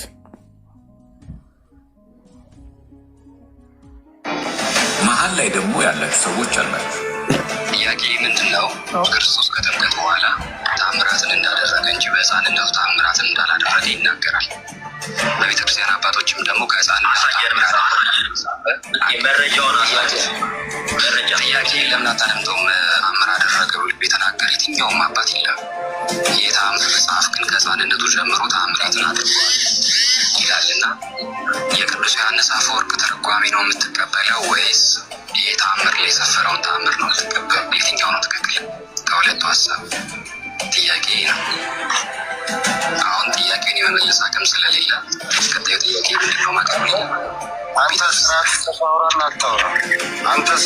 ያላችሁ አደገኛ የሆነ ጥያቄ ጠይቃቸው። እራሱ ኦርቶዶክሳዊ ወንድም ነው። አስወጡት፣ ነቅለው አስወጡት ወዲያውኑ።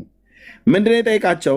ጌታችን ኢየሱስ ክርስቶስ ከተጠመቀ በኋላ ወደ ገሊላ ናዝሬት ተመልሶ ወደ ምድረ በዳ ሄደ። ከዛ ወጥቶ በቅፍርናሆም ጥቂት ቆየ። ወዳደገበቱ መጣ። እዛ ጥቂት ቆየ። አገልግሎቱን ሲጀምር ናይን በምትባል ከተማ ውስጥ ነው የመጀመሪያውን ታምር ያደረገው። እና ምን አለ? ከቤተ ክርስቲያን አባቶችም ይሁን ከመጽሐፍ ቅዱስ ላይ ጌታችን ኢየሱስ ክርስቶስ ከመጠመቁ በፊት ታምራትን አደረገ ተብሎ የተጻፈበት ክፍል የለም፣ ካለ አምጡ። ከአባቶች እንኳን ዮሐንስ አፈወርቅ እንኳን ይህንን አላሉም ብሎ ጠይቃቸው። ኦርቶዶክሳዊ ሰው ነው። ያኔ ሰሙም እዚህ ያለ ሰሙም መረጃ አምጣ ነው።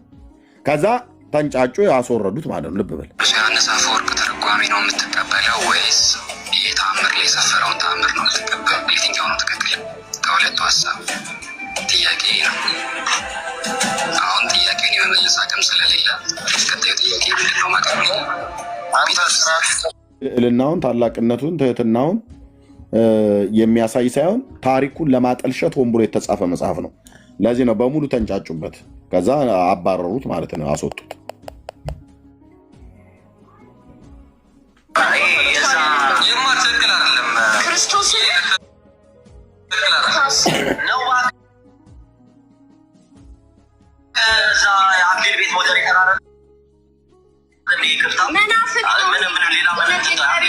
እውነተኛ ክርስቲያን ከሆነ እንዴት አንተ በሰው ትመራለህ? በራሱ አትመራም እንዴ? በስመ አብ። ካፕላት እንደዚህ እስከሞት የምትከራከርላቸው እና እነሱ አውጥተው ጥለው አቃጥለዋቸዋል። በጣም እገረማለሁ እዚህ ነገር ባይዘው ወይ እነሱ መጽሐፍቶቻቸው ፈትሸዋል ነበረ። ብዙ የመጣሁ ከነሱ ነው፣ ከግብጾች ነው የመጣሁ። ከዛ ስለመጡ ክርስቲያኒት እቺ ደግሞ የኮፕቲክ ነኝ ብላ የምትል ሴትዮ ምን ትላቸዋለች? ግብጾች እኮ ራሱ እኮ በጣም ብዙ መጽሐፍቶች ነበሯቸው፣ ግን ፈተሸው ብዙዎቹን ጥለዋል፣ አቃጥለዋል አለች። ኢትዮጵያ መጥቶስ አይቃጠልም፣ አይጣልም። የእናቱን ቅቤ ቅርስ ነው ብሎ አንጠልጥሎ የሚይዝ ትውልድ ስለሆነ በፍጹም አይለቅም። በ12 ዙሁል የሚባል ጣዖት ነበር የሚመለክ የነበረው። በ12 ሚካኤል ነው ብለው ሰየሙላቸው። ሚካኤል 12ን አያውቀውም። ይሄው ይዞልሃል ህዝቤ ማለት ነው። መቼም ቢሆን አለቅም ብሎ ማለት ነው። ግብጾች እነዚህን መጽሐፍት አውጥተው አቃጥለዋል አለች። በጣም ብዙ መጽሐፍቶች ነበራቸው፣ ጥለዋል አለች፣ አቃጥለዋል አለች። ኢትዮጵያውያንስ አያቃጥሉም፣ ይዘዋል። ሲቀበሉ ብዙ የፈጠሯቸው ከዛ ከነበራቸው የፓጋን እምነት ደባልቆ የፈጠሯቸው ብዙ ነገሮች አሉ። ኢማጂነሪ ናቸው እነሱ። ብዙ ነገር ይጽፋል፣ ብዙ ነገር አድርገው ነበረ እና ከዚህ ተደባልቆ የመጣ ብዙ ነገር አለ ማለት ነው። እናንተ እግዚአብሔር አምላክ ያላችሁ በጣም አደገኛው አካሄድ እሱ መለጋቸው። በጣም አደገኞቹ ከምናፍቃን ለዚህ ይሰማ በጣም አደገኛ ምልክት፣ በጣም አደገኛ ማለት ነው። ገድል ይሳሳታል ካልከኝ እኮ በነገራችን ላይ ገድል ይሳሳታል ካላት እኔ ኤርሚያስ ጋር ሄዳችሁ ገድላት ሀሳብ ያሳያል። ሚኪ ምንድነው ያለው? ገድል ይሳሳታል ብለው የሚሉትን ሰዎች ገድል ይሳሳታል ማብላችሁ ካላችሁ እነ ኤርሚያስ ከሄዳችሁ መልስ ብላችሁ አትስጡ። ለገድል አለ ድርሳናት አርፋችሁ ተቀመጡ ነው ያለ ያለው። ሚኪ ያው ገድላትና ድርሳናት አይሳሳቱም ብሎ ከሚሉት ወገኖች ነው። ሌሎቹ ግን ገድላት ድርሳናት ይሳሳታል ብሎ የሚሉት ማቴዎስና ማርቆስ ሲላተሙ ታገኘዋለህ ወይ? የቁጥር ሁሉ ልዩነት ማለት ወይ?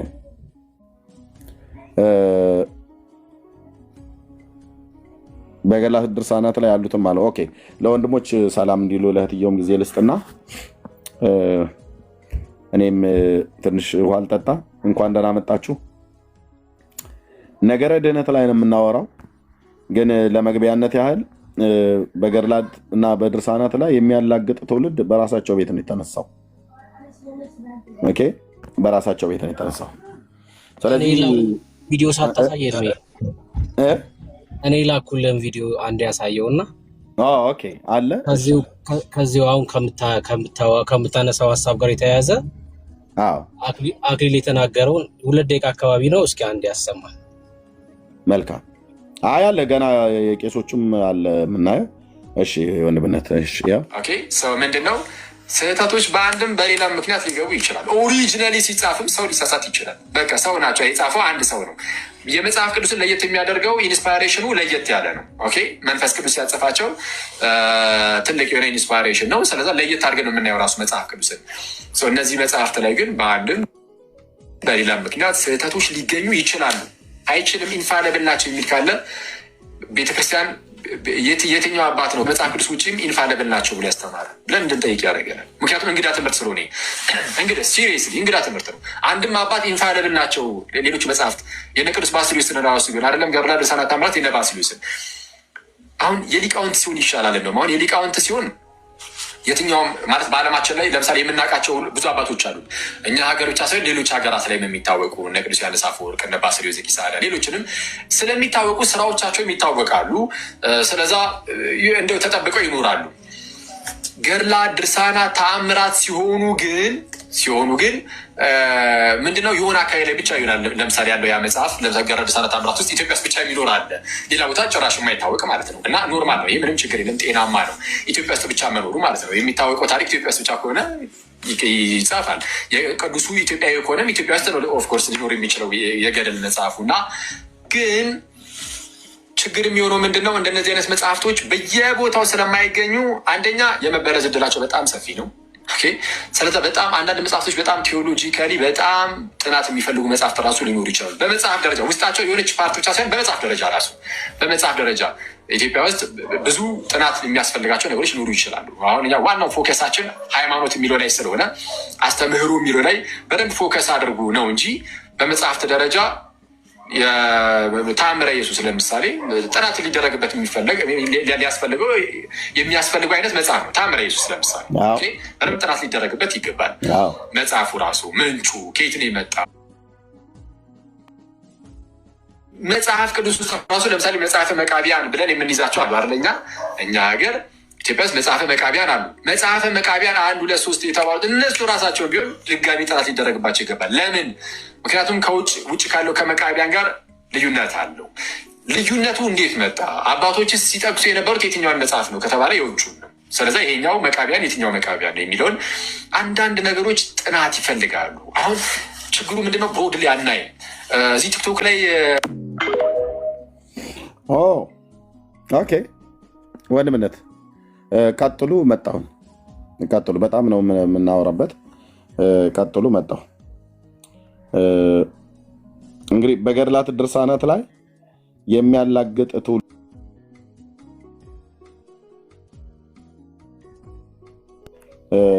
ነገረ ድህነቱ ላይ እንቀጥላለን። እስከዛ ግን ቀጥሉ ወንድምነት። ቴንኪው። እንኳን እንዳመጣ እህትየው ሰላም በይ። ቤካ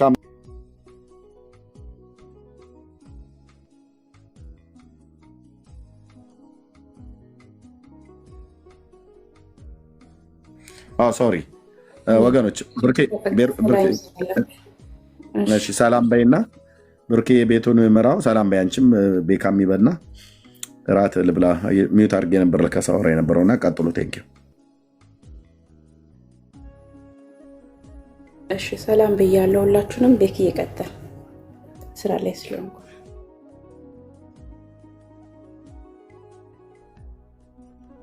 ሰላም ብያቸው። እኔ ድራይቭ እያደረግ ስለሆነ አይመቸኝም። ሰላም ብያቸው ሁላችሁ።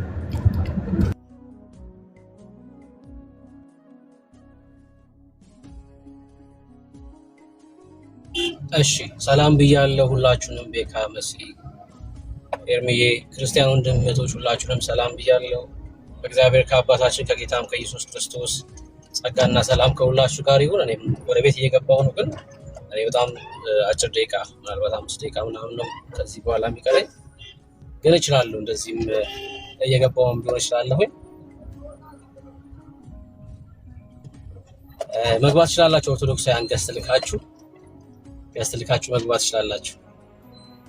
ገስት ላኩና በገድላት ላይ የሚያላግጥ ትምህርት ተነሳ እና ያው ነገረ ድነት ላይ ነው የምናወራው ብሎ ኤርሚ የሚጠይቅ ትውልድ ተነስቷል። የሚጠይቁት ግን እነማን ናቸው የሚለውን ነገር ድምጼ ግን ይሰማል። ድምጼ ይሰማችኋል? ይሰማል። እሺ እነማን ናቸው ግን እነዚህን ጥያቄዎች እያነሱ ያሉት ካላችሁ መጽሐፍ ቅዱስ ማንበብ የጀመሩት ናቸው። ቅድም ለምሳሌ ኤርሚ ሲያሳየው የነበረው ልጅ ብሩክ ይባላል። ኦርቶዶክሳዊ ነው። ረዥም ዓመት ቆይቷል እዚህ ቲክቶክ ላይ ሲወያይ በጣም ጥሩ የሚወያይ ልጅ ነው። መጽሐፍ ቅዱስን በአግባቡ የሚያነብ ልጅ ነው። አኬም እንግዲህ እንደምታውቁት ነው። እነዚህ መጽሐፍቶች ላይ ጥያቄ እያነሱ ያሉት ልጆች መጽሐፍ ቅዱስ ማንበብ የጀመሩ ልጆች ናቸው። እነ ኢዮብም እነ ጋዲሳም በእነዚህ መጽሐፍቶች ላይ ጥያቄ ሲያነሱ ከዚህ በፊት አይተናል አይደል? አይተናል። ለምንድን ነው ጥያቄ ያነሱት? መጽሐፍ ቅዱስ ማንበብ ጀምረዋል።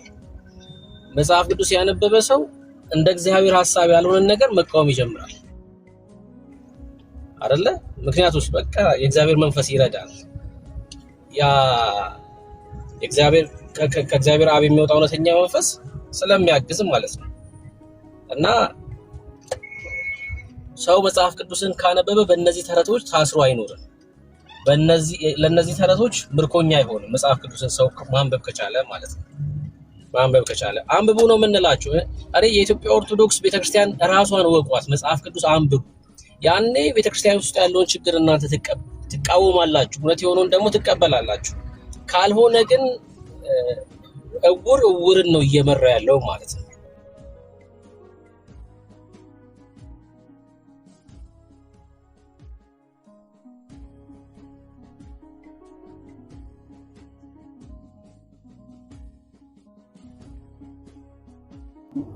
ድምጽ ጠፍቷል። ብሩኬ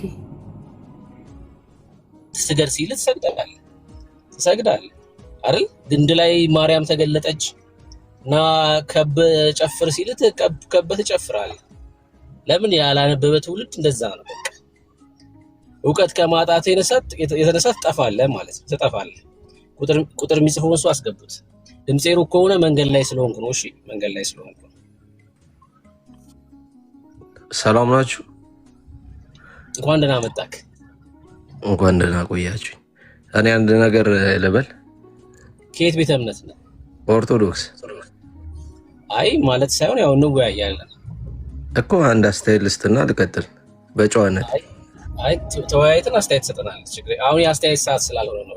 ለምሳሌ አንድ ነገር እንገርህና፣ ለምሳሌ ኦርቶዶክስ ስህተት ብዙ ስህተቶች ብታወጣ የጴንጤን ትክክለኛነት ሊያረጋግጥልህ አይችልም። ኦርቶዶክስ ስህተት ነው ማለት ጴንጤ ትክክል ነው ማለት አይደለም። ማለት እኔ የሃይማኖት እውቀት ሳይሆን በሎጂክ ነው ማውራ። ብዙ አይነት ሃይማኖቶች አሉ። የኦርቶዶክስ ስህተት በተነገራችሁ ቁጥር ጴንጤ ትክክል የሆነ የሚመስላችሁ ከሆነ ስህተት ነው። ኦርቶዶክስ የኦርቶዶክስን ስህተት በምታወጣበት ጊዜ የራስ ላይ ሃይማኖት ላይ ያሉትን ጉድፎችን ብታወጣ የአንተን ሃይማኖት ታስተካክለዋለህ። ገብቷል ሀሳቤ? ኦርቶዶክስ ስህተት ሆነችም አልሆነችም የምጠቅመው የምጎዳው ኦርቶዶክሳውያንን ነው። የአንተ ሃይማኖት ስህተት፣ የአንተ ሃይማኖት የልምምድ ስህተት ነው የአንተን ሃይማኖት የሚያበላሸው፣ አንተን ገደል ሊከት የሚችለው። ገባ እንጂ ኦርቶዶክስ የፈለገችው ብትሆን ኦርቶዶክሳውያንን ነው የምጎዳው። አንተ ጋር ደግሞ ስለመጡ እንደማይድኑ ያውቃሉ፣ እናውቃለን። ገባ? ብዙ ሃይማኖቶች አሉ። በኦርቶዶክስ ሆኖ ራሱ ከኢትዮጵያ ውጭ የግሪክ አለ፣ የራሽያ አለ፣ የግብፅ አለ፣ የተለያየ አለ አይደለ? የግድ አንድ ኦርቶዶክስ ከኦርቶዶክስ ከወጣ የግድ ጴንጤ ሊሆን አይችልም። ሌላም ሃይማኖት ውስጥ ሊገባ ይችላል ማለት ነው። እና ትኩረታችሁን የኦርቶዶክስን ስህተት በመቆፈር ላይ ከሆነ ምን የምታተርፉት ነገር የለም። አንደኛ ጥላቻ ነው እየፈጠራችሁ ያላችሁት። ጴንጤ ላይ ጥላቻ እንዲኖረን ከመፍጠር ውጭ ሌላ ምንም አዲስ ነገር በተለይ የገጽ የፈጠረው አዲስ ነገር የለም ጥላቻ ከመፍጠር ውጭ። ገባ? እኔ አሁን የመጽሐፍ ቅዱስ እውቀት ምናምን ያለኝ ሰው አይደለሁም፣ ግን ኖርማሊ በፊት ከነበረን ለጴንጤ ጥሩ አመለካከት አሁን የሚያስጠላ አመለካከት እንዲኖረን እየሰራችሁ ነው። ይሄ ነው የምልህ። እሺ፣ በእርግጥ የመጽሐፍ ቅዱስ እውቀት የለኝም አልክ። እውቀት የሌለው ሰው ንግግር እንደሆነ ያስታውቃል። ምንም በቃ ጥያቄ የለውም። ባትነግረኝ ራሱ አንተ እንደዛ ብለህ የመጽሐፍ ቅዱስ እውቀቱ የለኝም ባትለኝ ራሱ ንግግር ያው የመጽሐፍ ቅዱስ እውቀት የሌለው ሰው እኔ ሎጂክ ነው የማወራው። ከአንተ ጋር ስለ መጽሐፍ ቅዱስ ስለማላወራ ነው። ምክንያቱም እናንተ መጽሐፍ ቅዱስን ታምናላችሁ ብዬ ስለማላምን ከፍላችሁ የምታምኑ መናፍቃን ስለሆናችሁ። አሁን አየህ ትልቁ ችግር ምንድን ነው? እኔ አሁን ሚዩት አላደረኩም፣ የሆነ ሰው ነው ሚዩት ያደረገ። ግን ታርገኛል ከእናንተ ከፍላችሁ መጽሐፍ ቅዱስን ሙሉ በሙሉ። ትልቁ ችግር ምን መሰለህ? አየህ አንተ የእውቀት ችግር ብቻ አይደለም፣ የእውቀት ችግር ብቻ እኮ አይደለም። እሺ በቃ አስወርዱት። በቃ አሁን ይሄ ሰውዬ ስለሆናችሁ ነው። ይሄ ምንም እውቀት የለውም።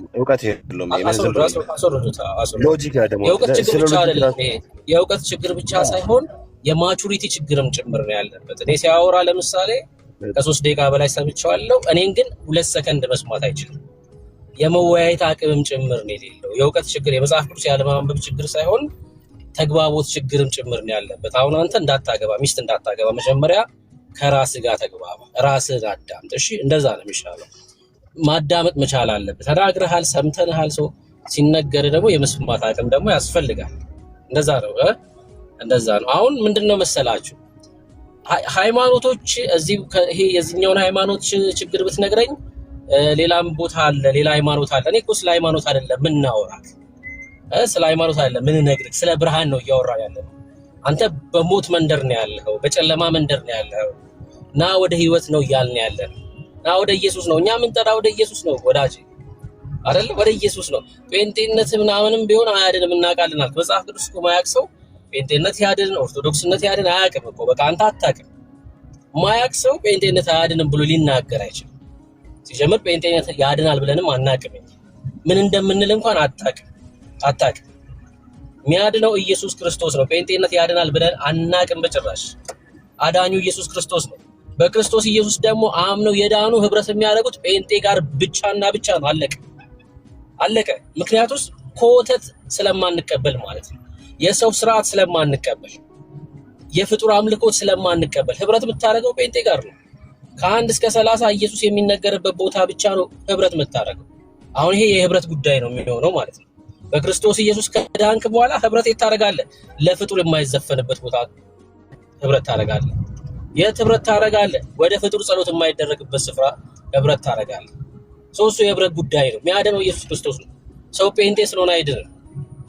ጴንጤ ነኝ ስላለ አይድንም። ኢየሱስ ነው የሚያድነው። በክርስቶስ ኢየሱስ የዳነ ደግሞ ህብረት የሚያደርገው ጴንጤው ጋር አለቀ። ምን እንደምንል እንኳን አልገባህም። ለዛ ነው ወዳጅ። እሺ ሰው አንብብ፣ ለህይወት እንዲሆን መች እንደምትጠራ አታውቅም። አሁን እኔ እናንተ እያወራን ነው። ከጥቂት ደቂቃ በኋላ እስትንፋስ ሊቆም ይችላል። ሲኦል ነው የምትገባው ወዳጅ። ኢየሱስን ካላወቅ ሲኦል ትገባለህ። ኦርቶዶክስ እያልክ ማለት ነው።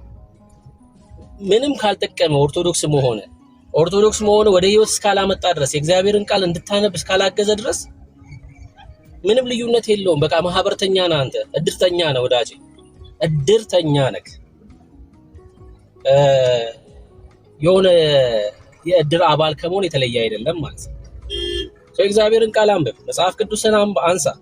ራሷ ኦርቶዶክስ ምንድነው የምትለውን ራሱ ለማወቅ ሞክር። የምሬን ነው የምልህ። ኦርቶዶክስ ምንድነው የምታስተምረው? ያኔ ኦርቶዶክስ የምታስተምረውን ለማወቅ መጽሐፍ ቅዱስ ስታነሳ ስህተቱን ትረዳለህ ማለት ነው። እንደ እግዚአብሔር ቃል ያልሆነውን ልምምድና ትምህርት ምን እንደሆነ መለየት ይችላል። ኢየሱስ ያስፈልጋል። ና ወደ ክርስቶስ ኢየሱስ ተደማምጠህ ማውራት ከቻልክ አሁን መግባት ይችላል። እሺ መግባት ይችላል። አዳምጠኸኝ የምታወራ ከሆነ እኔም ሰማሃለሁ። መግባት ይችላል። ህይወት ኢየሱስ ክርስቶስ ብቻ ነው። ሌሎች ኦርቶዶክሳውያን ካላችሁ መግባት ይችላላችሁ። ቁጥር ጻፉና ሌሎች ኦርቶዶክሳውያን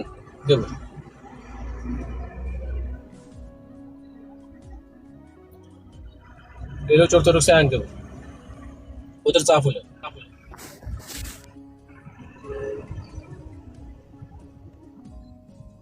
ቺርስ። እንኳን ደህና መጣክ።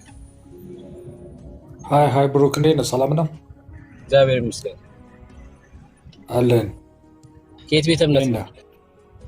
ኦርቶዶክስ። እግዚአብሔር ይመስገን ደህና ነኝ። እንኳን ደህና መጣክ። አለሁ። ገድላትን ትቀበላለህ? ምን ማለት ነው? ገድላት እውነተኛ የመዳን ትምህርት ያስተምራሉ። ለምን ሮያልዬ በዋና አካውንት ለማድረግ እንዴ? በአካውንቴ ብሎክ አረከኝ አይደለ እንዴ? ኧረ ማንም ይሄው ገብተህ ውሸቴን ከሆነ ማንም እንዳይከፍት ገብቶ ብሎክ ክፍል ላይ እኔ ነው የማየው። ቆይ አንዴ ይሄው ቤካ የሚሉት ነው ብሎክ ያደረገኝ። ቤካ ወንድምነት አድርገዋል? በደንብ ነው ያደረኩት ወንድምነት አርገኮ ቢኮዝ የዛን ቀን በጣም ጸያፍና ከፋፊ ነገር ነበረ። ፕላስ ደግሞ ደጋግሞ ሜንሽን እያደረገ ይጽፍ ነበረ። በቃ ረፍ ይበቃል ተባለ፣ እምቢ አለ። በቃ ሜንሽን አታርግ ተባለ፣ እምቢ አለ። እንደን በቃ አላስፈላጊ ስለሆነ ብሎክ አደረኩት። ስለዚህ አንዳንዴ ይበዛልና ሜንሽን የራስን ስህተት ነው የነገርኩህ። ስለምንም የምንሰት ነው። ለምሳሌ ምን እኔ እኮ ክርስቲያን እኮ ነኝ ብራዘርዬ። እኔ ቤካ ፖርታና ጴንጤ እኮ ነኝ። እኔ ኦርቶዶክስ አይደለሁም። ኦርቶዶክስ አይደለሁም። እኔ ጣዖት አምላኪ አይደለሁም። እኔ ፖርታና ጴንጤ ክርስቲያን እኮ ነኝ ብራዘር። ስማ እኔ ልንገርህ እሺ፣ የትኛውን ነው መጥፎ የተናገርኩት? ተናገር ብራዘር። አንተ አንድ ቀን ድና ተናግራ አታውቅም። በነገራችን ላይ እኔ እንደውም ኤርሚ ተው ምናምን ብሎ ስላለ ታግሼ ምናምን ነው እንጂ አንተን የዛሬ ስንት ቀን መሰለህ ቦልኬ ማሰናበት። አሁን ሌላ ነገር እሱ አያስፈልግም። ምን ታስፈራራኛለህ? እሺ አይ አላስፈራራም። ምን ያላስፈራራም ብራዘር። እኔ ያስፈራራ ሳይሆን እኔ ድሮ ነበር ቦልከ ኤርሚ እንዳትቦልኩ ምናምን ስላለ በሱ ነው የኖርከው እንጂ ድሮ ነበር ያሰናብት የነበረው ብራዘርዬ። ለማንኛውም ኤርሚ ከፈለገ ይፍታ፣ ኤርሚ ከፈለገ ይፍታ። ሌላ ጊዜ ግን አልፈታም። ለምንድን አልፈታው? እልህ ይዞኝ ሳይሆን አንደኛ ብሎክ ያደረገ ቤካ ነው፣ ወንድምነት ነው ያደረገ። እዚህ ያሉ ወገኖች ብሎክ ሲያደርጉ አለ ምክንያት አይደለም የሚያደርጉት። ሞዴሬተር የሰጧቸው ወንድሞች በጣም ማምናቸው፣ እህቶች በጣም ማምናቸው ናቸው እና ብሎክ ካደረጉ የሆነ ያዩት ነገር አለ ማለት ነው። በጣም ታጋሾች የሆኑ ወንድሞችና እህቶችን የሰጠሁት ያየሁት ማለት ነው። ስለዚህ አርቀይ ብለህ ስላልክ እኔ አላረኩም፣ እኔ አላደረኩም ነበር። ግን እኔ ብቻ ሳልሆን እዚህ ሞዴሬተር እዚህ ቤት ላይ የማዝበት እኔ ብቻ ሳልሆን እዚህ ያሉ ወንድሞች መሲም፣ ቤካም፣ ብርኬም ሌሎችም ነዳንይም ሁሉ ስለሚያዙበት እዚህ ሞዴሬተር የሆኑ ሁሉ ስለሚያዙበት ለምን ተደረክ ብዬ አለም። ግን ያው በድምፅ አውቃለሁ። ከብሩ ጋር ቀጥሉ በዚሁ ፔጅ ማለት ነው። ራሱ ከፈታ ራሱ ቤካ ይፍታ እንጂ ኧረ በእናትህ እኔ እንደዚህ አይነት ጭቀት የለብኝም። እኔ ርዕሱ ስለገረመኝ ከብሩ ጋር አውሩ። እሺ ብርኬ ይቀጥሉ። ሮያል ነው ልልህ ፈልጌ ነው ወንድምነት።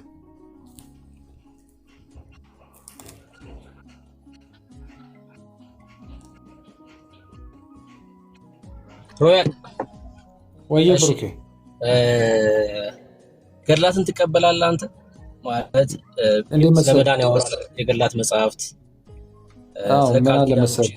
ስለተለያየ ቃል ኪዳን ያወራል። እኔ ምን እንደምል ታውቃለህ ብሩክ? 99% ገድላትን አናውቀውም እኛ ኦርቶዶክሶች፣ በተለይ ምዕመኑ ማለት ነው። አሁን ተቀበል ካልተቀበልክ እኔ ብትለኝ ገድለንትና ብትለኝ አላውቀውም። ምኑን ማላውቀውን መቀበል አይመጣው ትደርሳለሁ። አላውቅም። እኛ የምናውቀው መጽሐፍ ቅዱስ ውስጥ ያለውን የኛ ኦርቶዶክስን አስተምሮ እንጂ ገድል ያለ ነገር ብጠይቀን አናውቅም አልኩ በቃ። ስለዚህ አሁን ለምሳሌ ኖርማሊ አሁን አንተ እኔ በገድል ትመራለህ ብትለኝ የትኛውን ገድል የቱን አውቄው? መጀመሪያ እከሌ እንደዚህ ቃል ተገብቶለታል እንደዚህ ነው ብትለኝ የቱን ማላውቀው? ስለዚህ አናውቅም፣ አብዛኞቻችን አናውቅም። እውነቱን ሲወራ ይሄ ነው በቃ። እኛ በገድላት እምነት መኖር አለመኖር ሳይሆን አናውቃቸው። እኛ የኦርቶዶክስን ዶግማ ነው የምናውቀው። በሱ መልኩ ልናምን እንችላለን በቤተ ክርስቲያናችን ትምህርት። በተረፈ ግን ገድላትን በሚለው ተአምራት በሚለው የምናውቀው ነገር የለም። ስለዚህ አንዳንድ ጊዜ ነው አንድ እውነት ተናግረሃል፣ አንድ ውሸት ተናግረሃል። እውነት የተናገርከው ያው ገድላትን አናነብም አናውቅም ያልከው እውነት ነው። መጽሐፍ ቅዱስ እናውቃለን ያልከው ደግሞ ውሸት ነው። መጽሐፍ ቅዱስንም አታውቁም፣ ገድላትንም አታውቁም፣ አታነቡም። ለሃይማኖታችሁ በጣም ሩቅ ናችሁ። ቄሶቹ ያሉትን ብቻ ከማድረግ ውጭ ቄሶቹ የሚሉትን ብቻ ከመታት እስክጨርስማ መስማት መቻል አለብን። ቄሶቹ ያሉትን ሰምታችሁ ከማድረግ ውጭ ምንም የምታውቁት ነገር የለም። መጽሐፍ ቅዱስንም አታውቁም፣ አታነቡም፣ ገድላትንም እንደዛው። ቤታችሁ ግን ያለው ገድል ነው፣ መጽሐፍ ቅዱስ የለም። ገድላችሁ ቤታችሁ ውስጥ በደንብ አለ። ከጠዋት እስከ ማታ መጽሐፍ ቅዱስ ነው። ግን የኛ የምዕመኖቹ ድክመት እስክጨርስ ድረስ ስማኝ እንጂ እስክጨርስ ድረስ ስማኝ።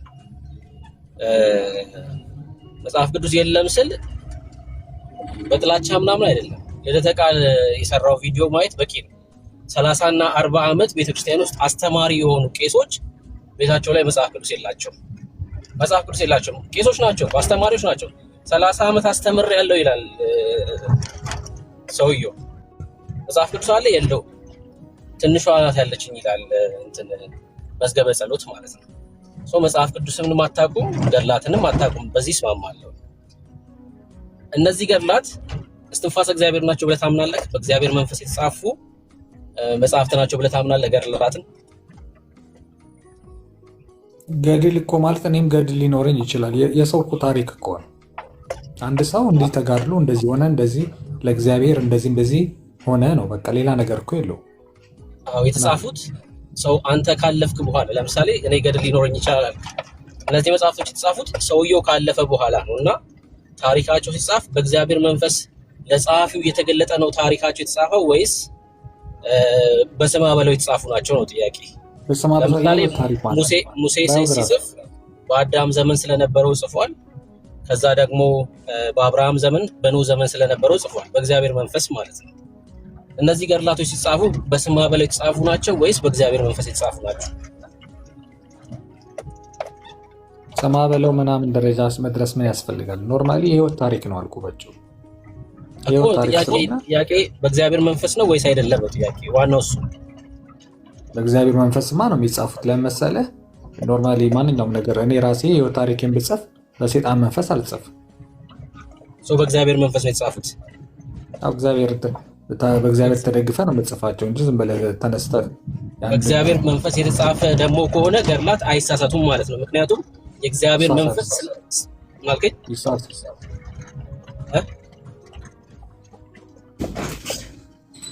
አልሰማሁም። ምን አልከኝ?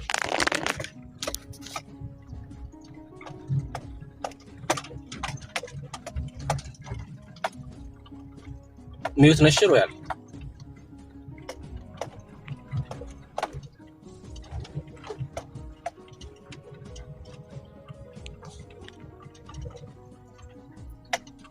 እሺ ሮያል እስኪመለስ ድረስ ሐሳብ እናንሳበት አይደል? እነዚህ ገድላቶች በዚህ ጉዳይ በነገራችን ርዕስ አድርገን በደንብ ማውራት መቻል አለብን። በደንብ ነው እነዚህ መጽሐፍቶች ልናስጥላቸው የሚገባው። በእግዚአብሔር መንፈስ የተጻፉ ከሆነ እነዚህ ገድላቶች መጽሐፍ ቅዱስ ናቸው ማለት ነው አይደል? እና ስህተት አልባ ናቸው። ይቅርታ ብሩኬ ይቅርታ። እሺ በእግዚአብሔር መንፈስ ነው የተጻፉት ብለኛል። አዎ ማለት እንትን ገድሉ ራሱ የእግዚአብሔር ያ ሰው ለእግዚአብሔር ያደረገው ተጋድሎ አይደል እንዴ? መልካም። በእግዚአብሔር መንፈስ የተጻፉ ከሆኑ ስህተት አልባ ናቸው ማለት ነው። ምክንያቱም የእግዚአብሔር መንፈስ ስለማይሳሳት። የእግዚአብሔር መንፈስ አይሳሳትም፣ ግን ጸሐፊዎቹ ሰው ናቸው። እሱማ መጽሐፍ ቅዱስስ እኮ የጻፉት ሰዎች ናቸው። መላእክት አልጻፉት፣ ማሽን አልጻፈውም እኮ ሰዎች ናቸው። መጽሐፍ ቅዱስንም በእግዚአብሔር መንፈስ ምሪት የጻፉት ሰው ልዩነት የለውም። ሰዎች መጻፋቸው ልዩነት አይፈጥርም። በእግዚአብሔር መንፈስ ከተጻፈ ጸሐፊዎቹ ሰዎችም ይሁኑ ምንም ስህተት ሊኖርበት አይችልም ማለት ነው። ገድላት ላይ ራስ አሳምሮ ለምንድን ነው የማይኖርበት? የእግዚአብሔር መንፈስ ስህተት ነገር ነው እየነገራቸው ያጻፋቸው ኖ። አሁን ኢቭን እኮ ሊቃውንቶቹ ራሱ ተናግረዋል። ስህተት ይኖረዋል፣ ይታረማሉ። እኔ ስለ ሊቃውንቶቹ ምናምን አይደለም አንተ የምጠይቅህ በእግዚአብሔር መንፈስ ከሆነ እንዴት ስህተት ሊኖርባቸው ቻለ? ለምሳሌ መጽሐፍ ቅዱስ በእግዚአብሔር መንፈስ ነው የተጻፈው።